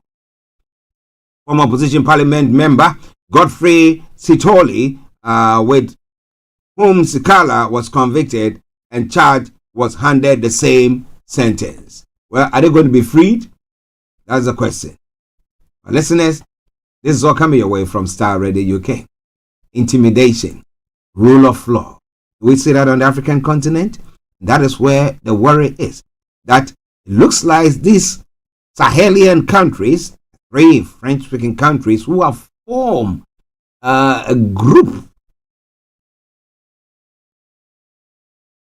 would definitely cause people to now to sit up and say that if we can't take this, whatever is going on any longer, we can embark on that. And after all, have an alliance with those countries and will be able to do something about that. But what do you think about all that? It's all coming away from Starr Radio, okay? Your favorite African and Caribbean radio station in London, 40 minutes to 12 the time. At least one person was reported dead after an attack attributed to a separatist in Western Cameroon shook up the city on Buea. Okay. On Monday night, heavy gunshots were heard in Buea, the capital of the southwest region. A video circulated on social media shows armed men carrying out the attack and reportedly justifying it that the fact that the population didn't obey their ghost town order. According to private Cameroonian media, Channel 2, the fighters attacked armed forces on patrol near a market in Buea before targeting civilians and burning cars. At least one person has been confirmed dead and several others are reported to have been injured in the attack. Now, speaking to the RFI's journalist Bernard Okalia, the governor of the Southwest region said Ham returned to Buea on Tuesday, January 30. In January 2023, Human Rights Watch estimated that at least 6,000 civilians have been killed by both government forces and armed separatist fighters since late 2016, the Northwest and Southwest region. Well, let me say good morning to Dr. Akangwa. It's been quite some time now. He's been one of the astound followers of Starr Radio UK. He's been on this platform and he's one who is advocating for the separation of the Ambazonia group from the mainland. Okay. It is Starr Radio UK. The final story, Ethiopia. Now, nearly 400 people have died of starvation in Ethiopia, Tigray, and Amhara region in recent months. The National Ombudsman said on Tuesday a rare admission of hunger-related deaths by a federal body. Now, local officials have previously reported starvation deaths in their district, but Ethiopia's federal government has insisted these reports are completely wrong. Ethiopia's Ombudsman Office sent experts to the region which are grappled with by drought and still reeling on devastating civil war that officially ended 14 months ago. They concluded that 351 people have died of hunger in Tigray in the past 6 months, with 44 more deaths in Amhara. Only a small fraction of needy people in Tigray are receiving food aid. Now, according to an aid memo seen by the Associated Press, more than 1 month after aid agencies resumed deliveries of grain following a lengthy pause over theft.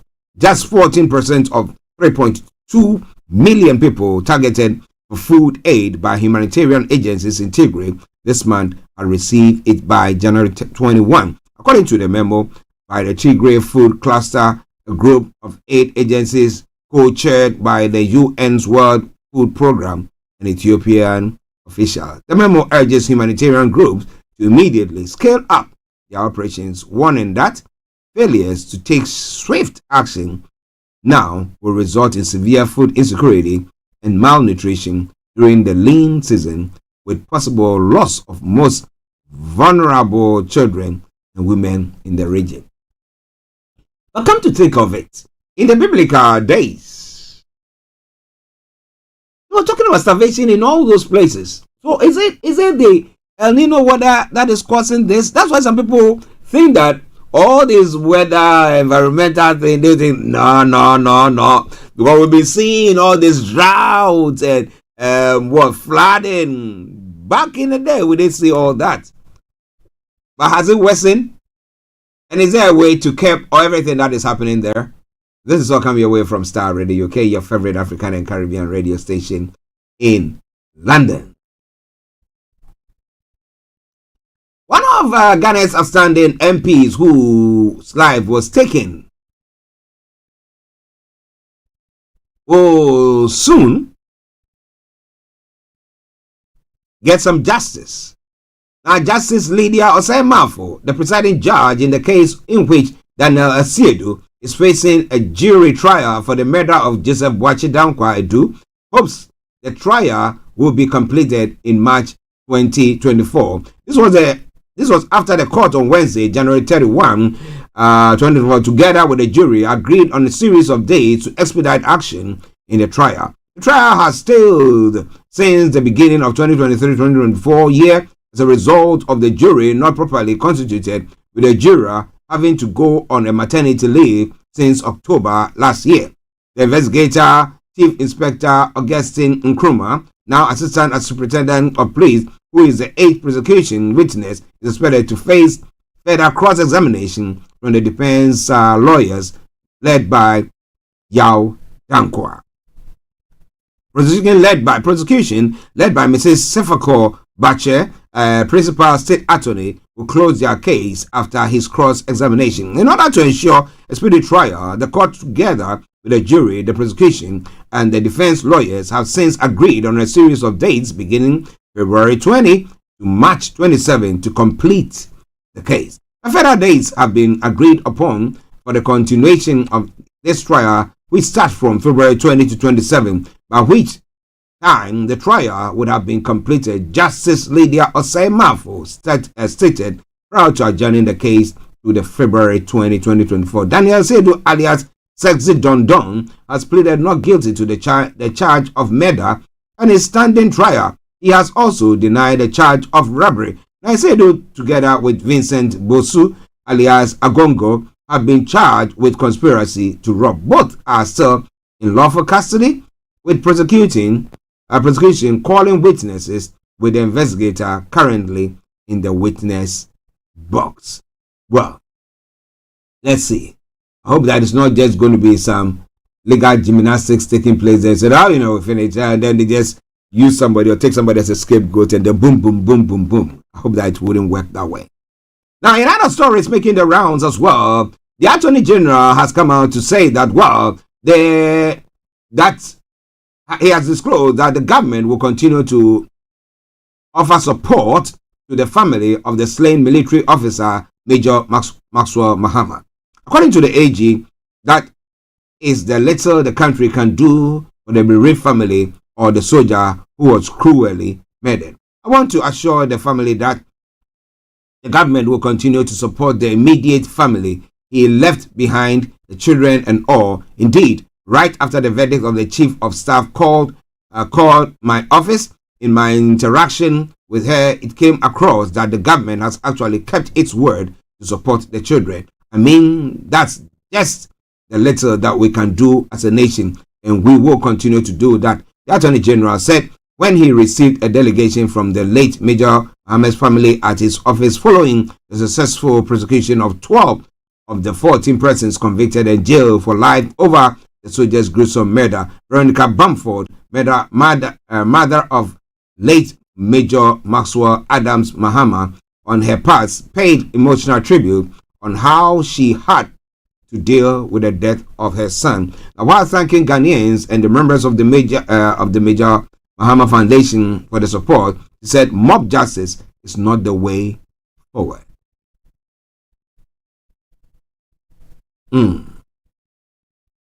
This is Starr Radio UK. Much as I agree with her 100%, when you see our judiciary not sitting up or being up to the tax that is in front or ahead of them, and you have, because of bribery and all things that goes on, justice is not actually served, what do you expect the people to do? But if people believe that when there is a case against me, or there's a case that I want justice for, and I take it to the courts will be impartial and give me the justice that I require. If that happens, then I can tell you for sure that people will not go about, mob justice going on. No, that will not happen. But when people think that, they wouldn't get a fair hearing of whatever is going on, they take that action. But in this case, this one was a criminal situation that went on. Somebody just saying, let's shout, thief, or julo, as they will say back home. And then everybody just runs in and they just take anything and start to throw and hit the person. Where is humanity there? We talk about a country where we talk about the rule of law. My goodness. Already UK. Well, we have the office of the special prosecutor doing the special prosecutor himself doing very well. But Inusa Husseini, a stand lawyer as well, a former member of parliament for Tamale Central, Inusa Husseini says the office of the special prosecutor does not need to be on the Judicial Council in order to fight corruption head on. Transparency International latest report released January 30, 2024 revealed that Ghana has maintained a score of 43 for the fourth consecutive year, ranking 70th out of the 180 countries and territories assessed. Now, commenting on the development, the Special Prosecutor Kisei Jabin has stated that there is the need to review the office of the Special Prosecutor laws to create a seat on the Judicial Council for the OSP. But the lawmaker stated that the OSP has so far not demonstrated enough commitment to the fight against corruption. According to him, the OSP has not also justified the confidence Ghanaians had in him to warrant any further amendment in the law and entrenchment of the OSP on the Judicial Council. He said, I've always said that state institutions must collaborate and understand the position of Ghana in terms of our fight against corruption. So he has some sympathy from me, but I do not think that the remedy to building stakeholder collaboration is adding the office of the Special Prosecutor to the Judicial Council. You think that he can influence the judges with the Judicial Council? Do you think that that is the way to go? To say that the OSP and the Judicial Council together with the judiciary are in conspiracy to trample on the rights of people? Mr. Fuseni stated. He continued, I don't think that we need to bring that perception. I just think that challenges are opportunities. Look at the other way, so that if there are challenges, you need to look at those challenges and devise strategies to be able to overcome those challenges. Those strategies must be within the law. But what do you think? Do you think they are making the right move there? It's all coming away from Starr Radio UK. It is your favorite African and Caribbean radio station in London.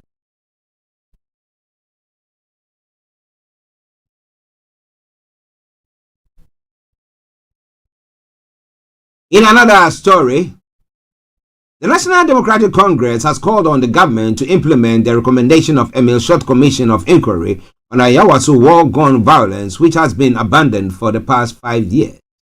In a statement, the NDC General Secretary Fifi Kwete said the government has refused to implement the recommendation of the Commission of Inquiry, thus leaving the seriously injured and economically challenged victims to fend for themselves.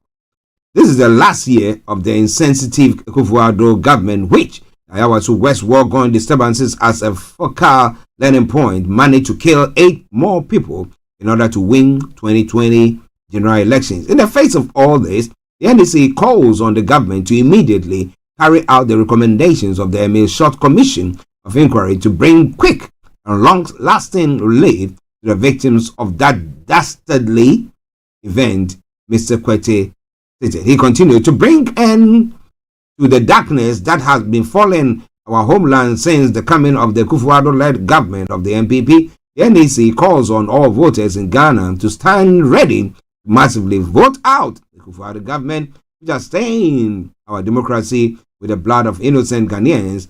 Ghana deserves to develop in peace, unity at all times. That came from the NDC quarters, from the General Secretary Fifi Kwete.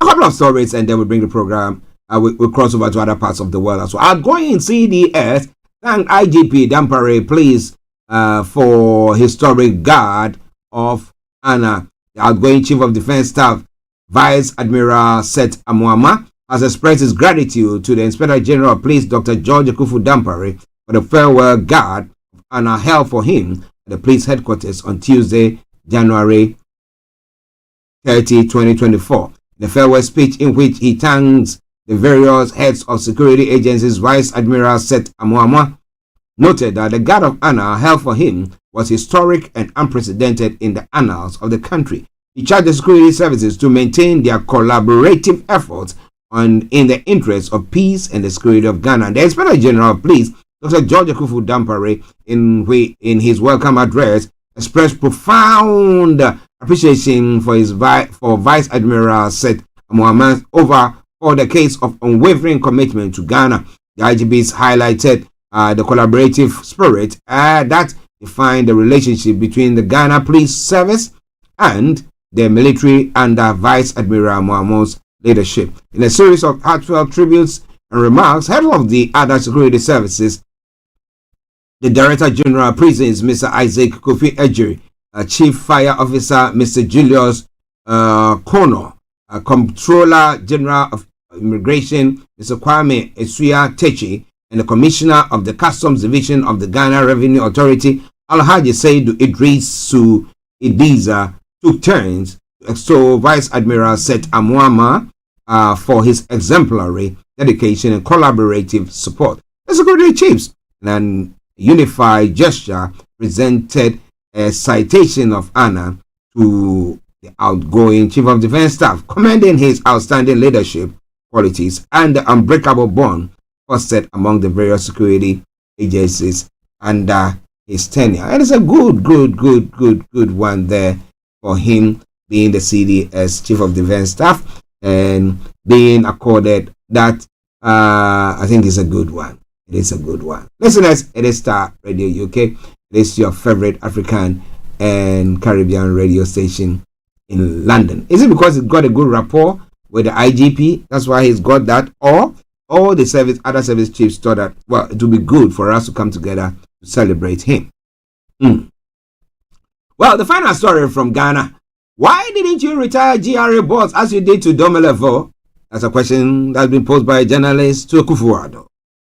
Akwabena Manfo, a broadcast journalist of the Peace FM, has questioned President Nana Addo Dankwa Akufo-Addo's decision to dismiss the Ghana Revenue Authority boss, Reverend Dr. Amishadai Edu Owusu Amua, despite having reached retirement age 2 years ago. Speaking in an interactive session, Manfo pointed out that the president is being selective, citing the removal of former Auditor General Daniel Domelevo for similar reasons. Now, he pointed out that an inconsistency in the president's actions, emphasizing that President Akufo-Addo acted promptly to relieve Domelevo of his duties, leading to compulsory retirement. The age that he, as Owusu Amua, is talking about now, they should have rechecked. When such things happen, I direct it to the president straight, because we were in this country, and he told us that Domelevo, who was the Auditor General, was 60 years, so he should go on retirement. He argued and argued, but he forced Domelevo to go on by forced retirement. When Domelevo went to court, he won the case, proving that the way he was removed wasn't correct. Look at this one. His tenure is in office has lasted for a very long time, but he is still in the office. Now, if you do such thing, you open yourself up for criticism because you are being selective. Now, why is the particular person still in office when his retirement is due, while Domelevo was relieved of his duties? He questioned.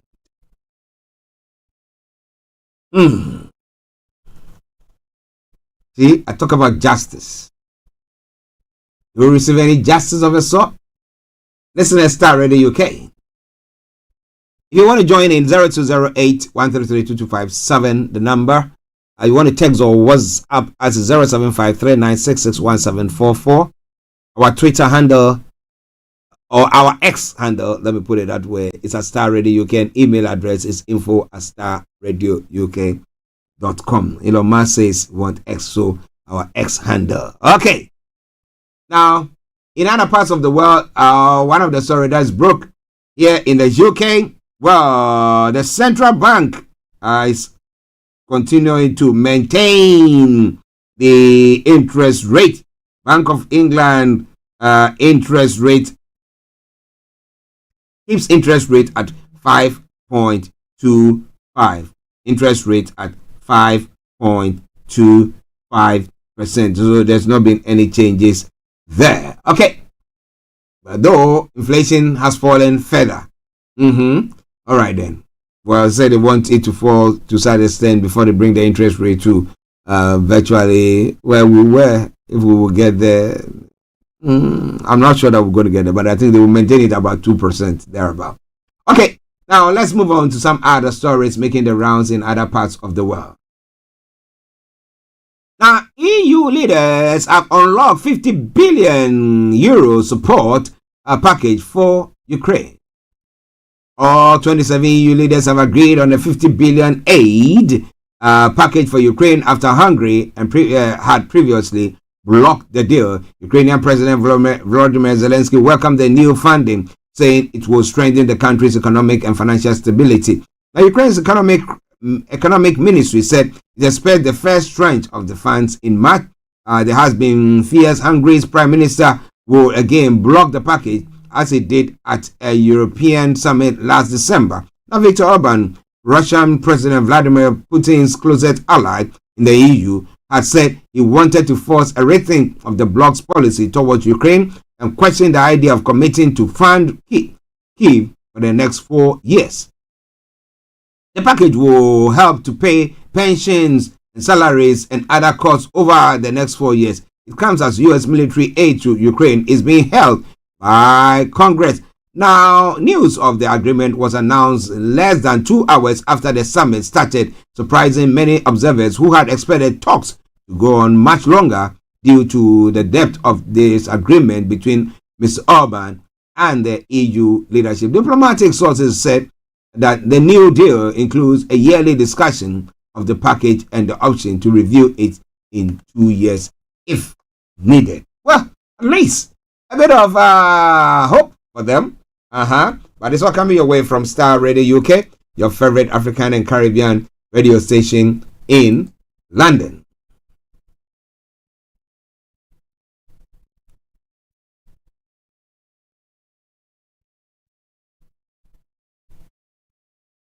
Donald Trump's attempt to bring a case in the UK against a former MI6 officer who compiled a salacious dossier linking him to Russia has failed. The former president had been seeking to use data protection laws to sue the company run by Christopher Steele, but the High Court has thrown out the case. Mr. Steele compiled the dossier, which contained unproven allegations about bribing officials and sex parties. It was leaked to the media just before Mr. Trump was sworn in as president. In bringing the lawsuit against Orbis Business Intelligence Limited, he said dossier contained allegations that were inaccurate and breached his data protection right. In Thursday ruling in London, Mrs. Justice Singh, DBE, said she did not make any judgment on the allegations themselves, but found Mr. Trump's claim had not been brought within the 6-year limitation period. There are no new compelling reasons to allow the claim to proceed to trial, she wrote. A statement is expected from Mr. Steele later today, which will be bringing your way as and when we get it. Oh, the Trump. Anybody who says that is an ally of Biden who is trying to push him out of the way, right? Somebody say right. Okay, Starr Radio UK. Now, are your children on all the social media platforms, and how do you see them and how do they fare? But Meta CEO Mark Zuckerberg has apologized to families who say their children have been harmed by social media during a fiery hearing in the U.S. Senate.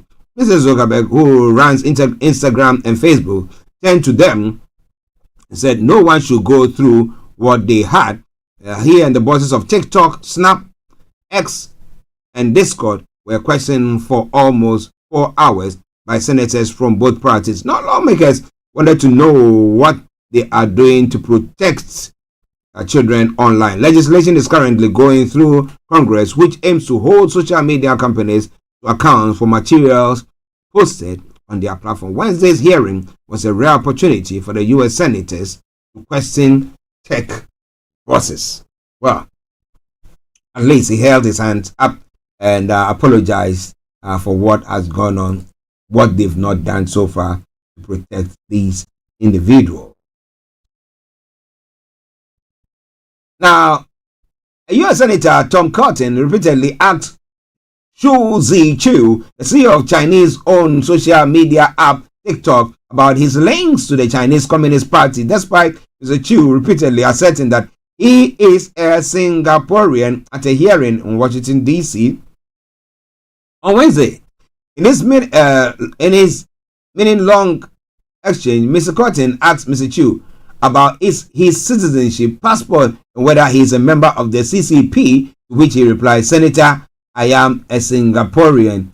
And the correct answer is no. All right then.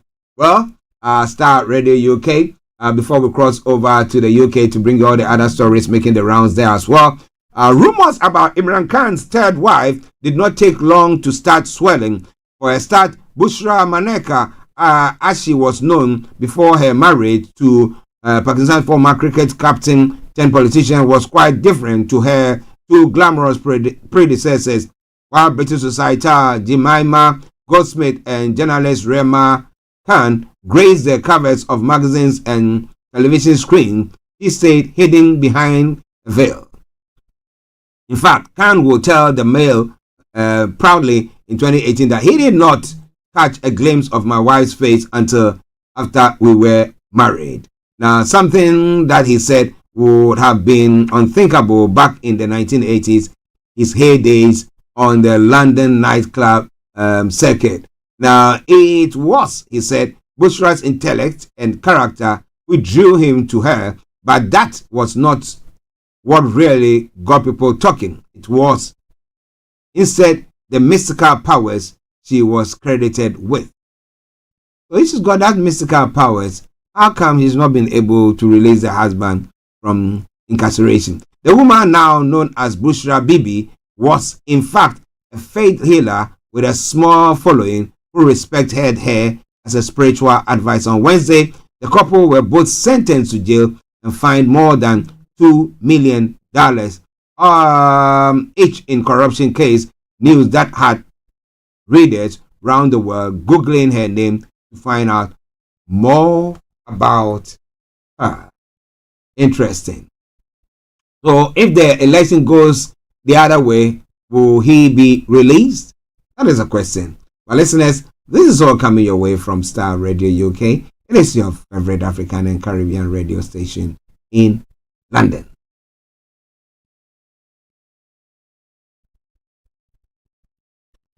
In the UK front,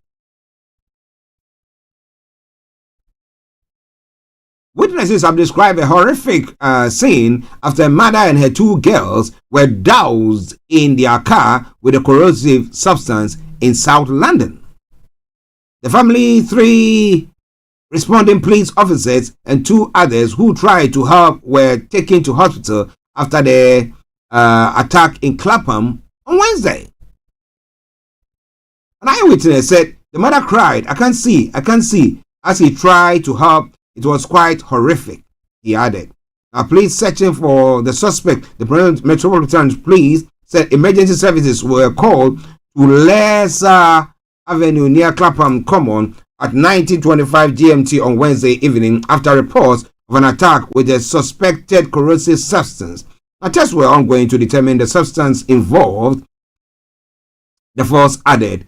As the sun rose over Clapham Common, a white car was wrenched onto a van and removed from the street. Now, earlier in the night, police forensic teams in protective gear examined the vehicle, which had stopped diagonally across the 3-lane street.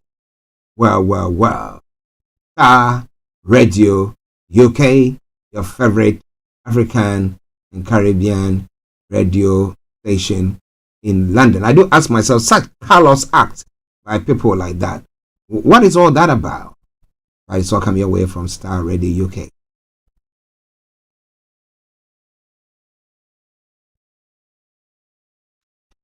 Now, in the COVID hearing, investigation that is going on as well, closing submissions are taking place on the final day of the UK COVID inquiry, 3-week sitting in Edinburgh.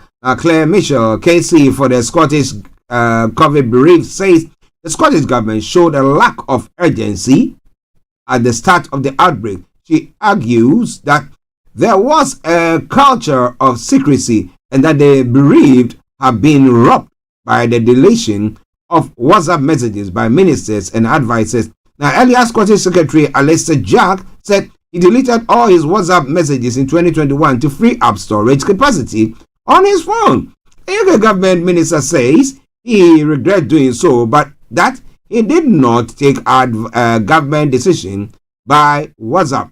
He also says he does not believe that the emotional evidence from Nicola Sturgeon, who said yesterday that she put aside her political conviction during the pandemic, asks about those emotional exchanges with the former First Minister. Jack says she could cry from one eye if she wanted to. He says he felt the Scottish government found ways to do things differently during the pandemic as a political maneuver. Listeners, it is Starr Radio UK. It is your favorite African and Caribbean radio station in London.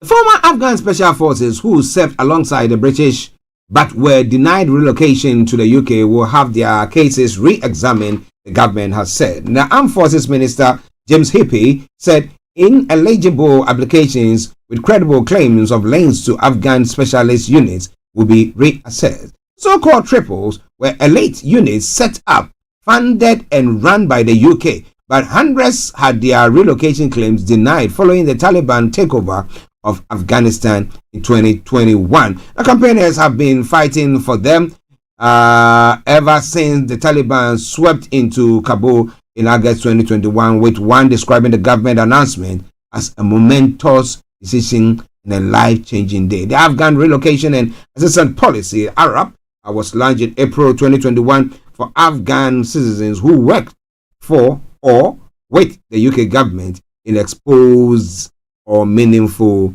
roles.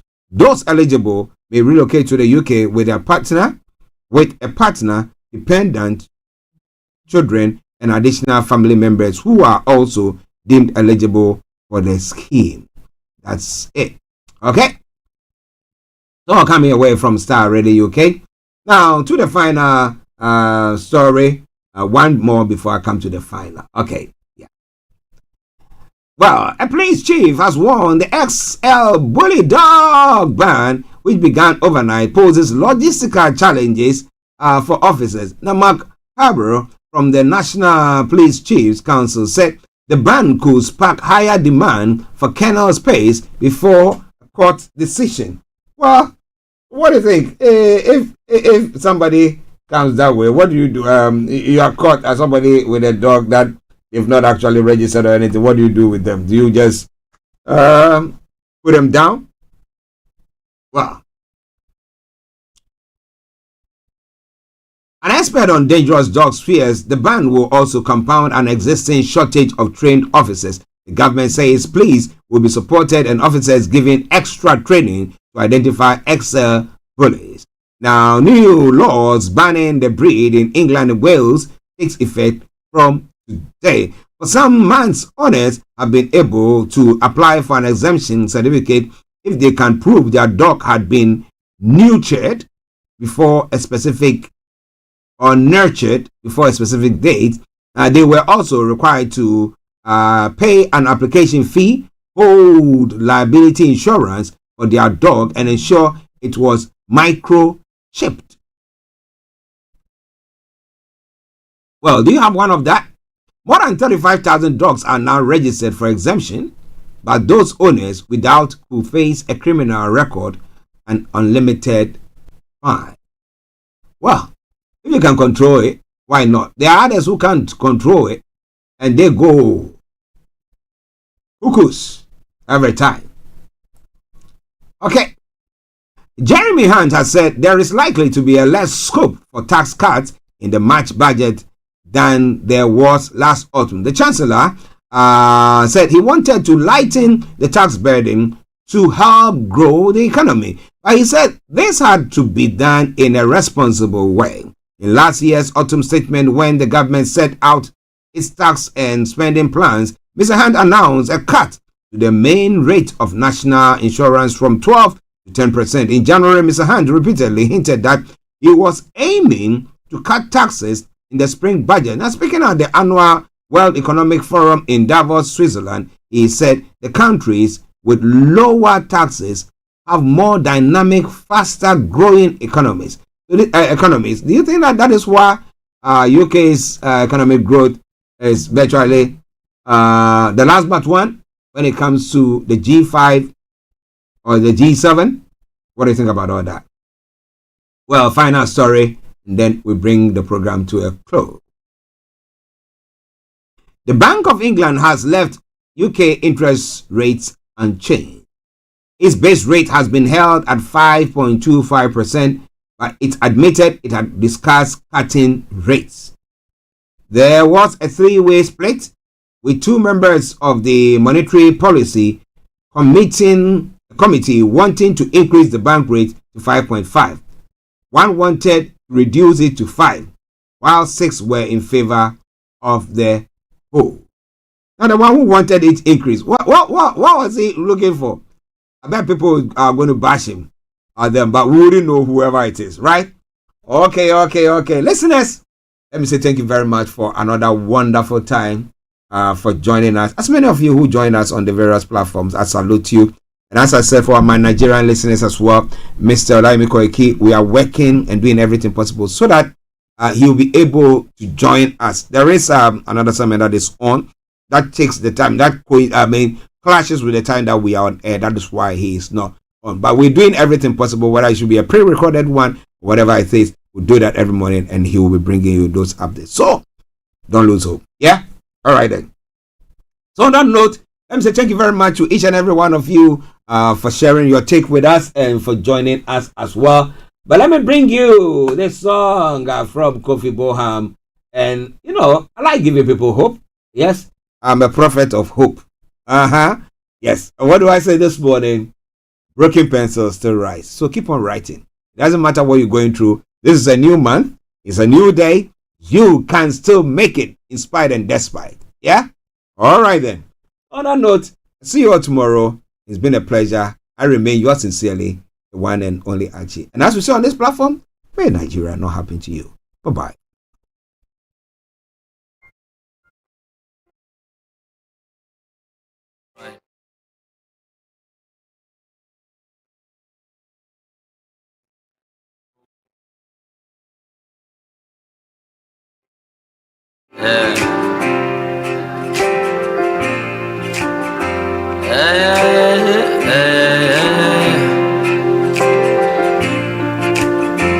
Don't get discouraged.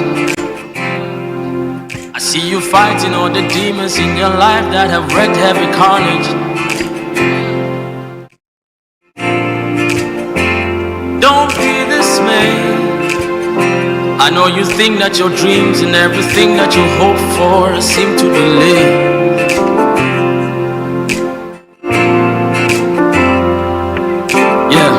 Looks like your problems don't seem to go nowhere. Just take a deep breath. People talk about you, it's got you feeling down and really stressed. Don't tell me you don't know the trouble that I've been going through. You self don't know, see the same thing you they go through. Me self I they go through too. Who told you the lie? When you fall, it's the end of your life. I heard a whisper from above. I pray it opens up your eyes. is Starr Radio UK. Keep on writing. Thanks for listening. Keep on fighting.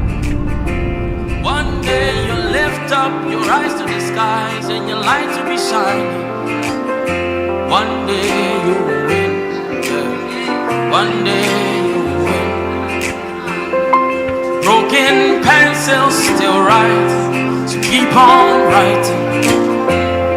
And fallen soldiers still rise, so keep on fighting.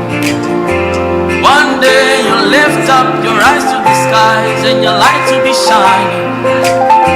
One day you will win, yeah. One day you will win.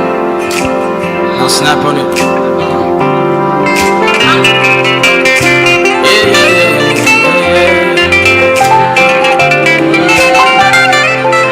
Alright, I got another verse for y'all. News around this life is not fair. Greed is all we see.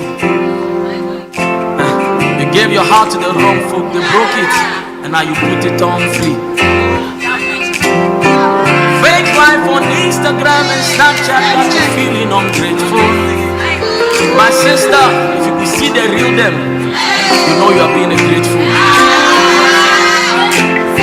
You wrote a paper and failed, sit down and write it again. One day you will kill them. He broke your heart and you cried. Give love another try. True love will heal them. I'm not trying to look down on your problems. No, no, no, no, no, no. I know say you don't know how you sabi solve them. Yeah, yeah. Allow me to introduce you to someone I know. He's a specialist in handling cases and issues we don't blow, blow, blow. If you fell, just rise. If you fell, just rise. If you fell, just rise. Wipe the tears from your eyes. If you fell, just rise. If you fell, just rise. Wipe the tears from your eyes. If you fell, just rise. If you fell, just rise. Wipe the tears from your eyes. If you fell, just rise. If you fell, just rise. Wipe the tears from your eyes. Broken pencils still rise. Keep on writing. Fallen soldiers still rise. Keep on fighting, yeah. One day you lift up your eyes to the skies and your light will be shining, yeah. One day you win. Your wedding bells go ring. One day you win. One day you blow. Your wedding bells will ring. One day you win. The paper you pass it again. First class is waiting for you. International scholarship is coming. Hey, scholarship, yes, it's coming. You come out of your own house. One day you shall go ride your own car. One day you win. One day you win. Your album go hit. Your ministry go blow. One day you win. Don't mind the haters, they don't know. Your enemies will see you on TV. Your haters will see you on Instagram. People will know that God has done it. The fixer of your life, He will fix it. Yeah, one day you win. Yeah, one day you win. Yeah, one day you win. This heaven, you will make up one day. One day you win. You will overcome this sin. You will break this addiction in your life. One day you win. Your bank account will read 6 figures, 7 figures. Hey, one day you win. Yeah, one day.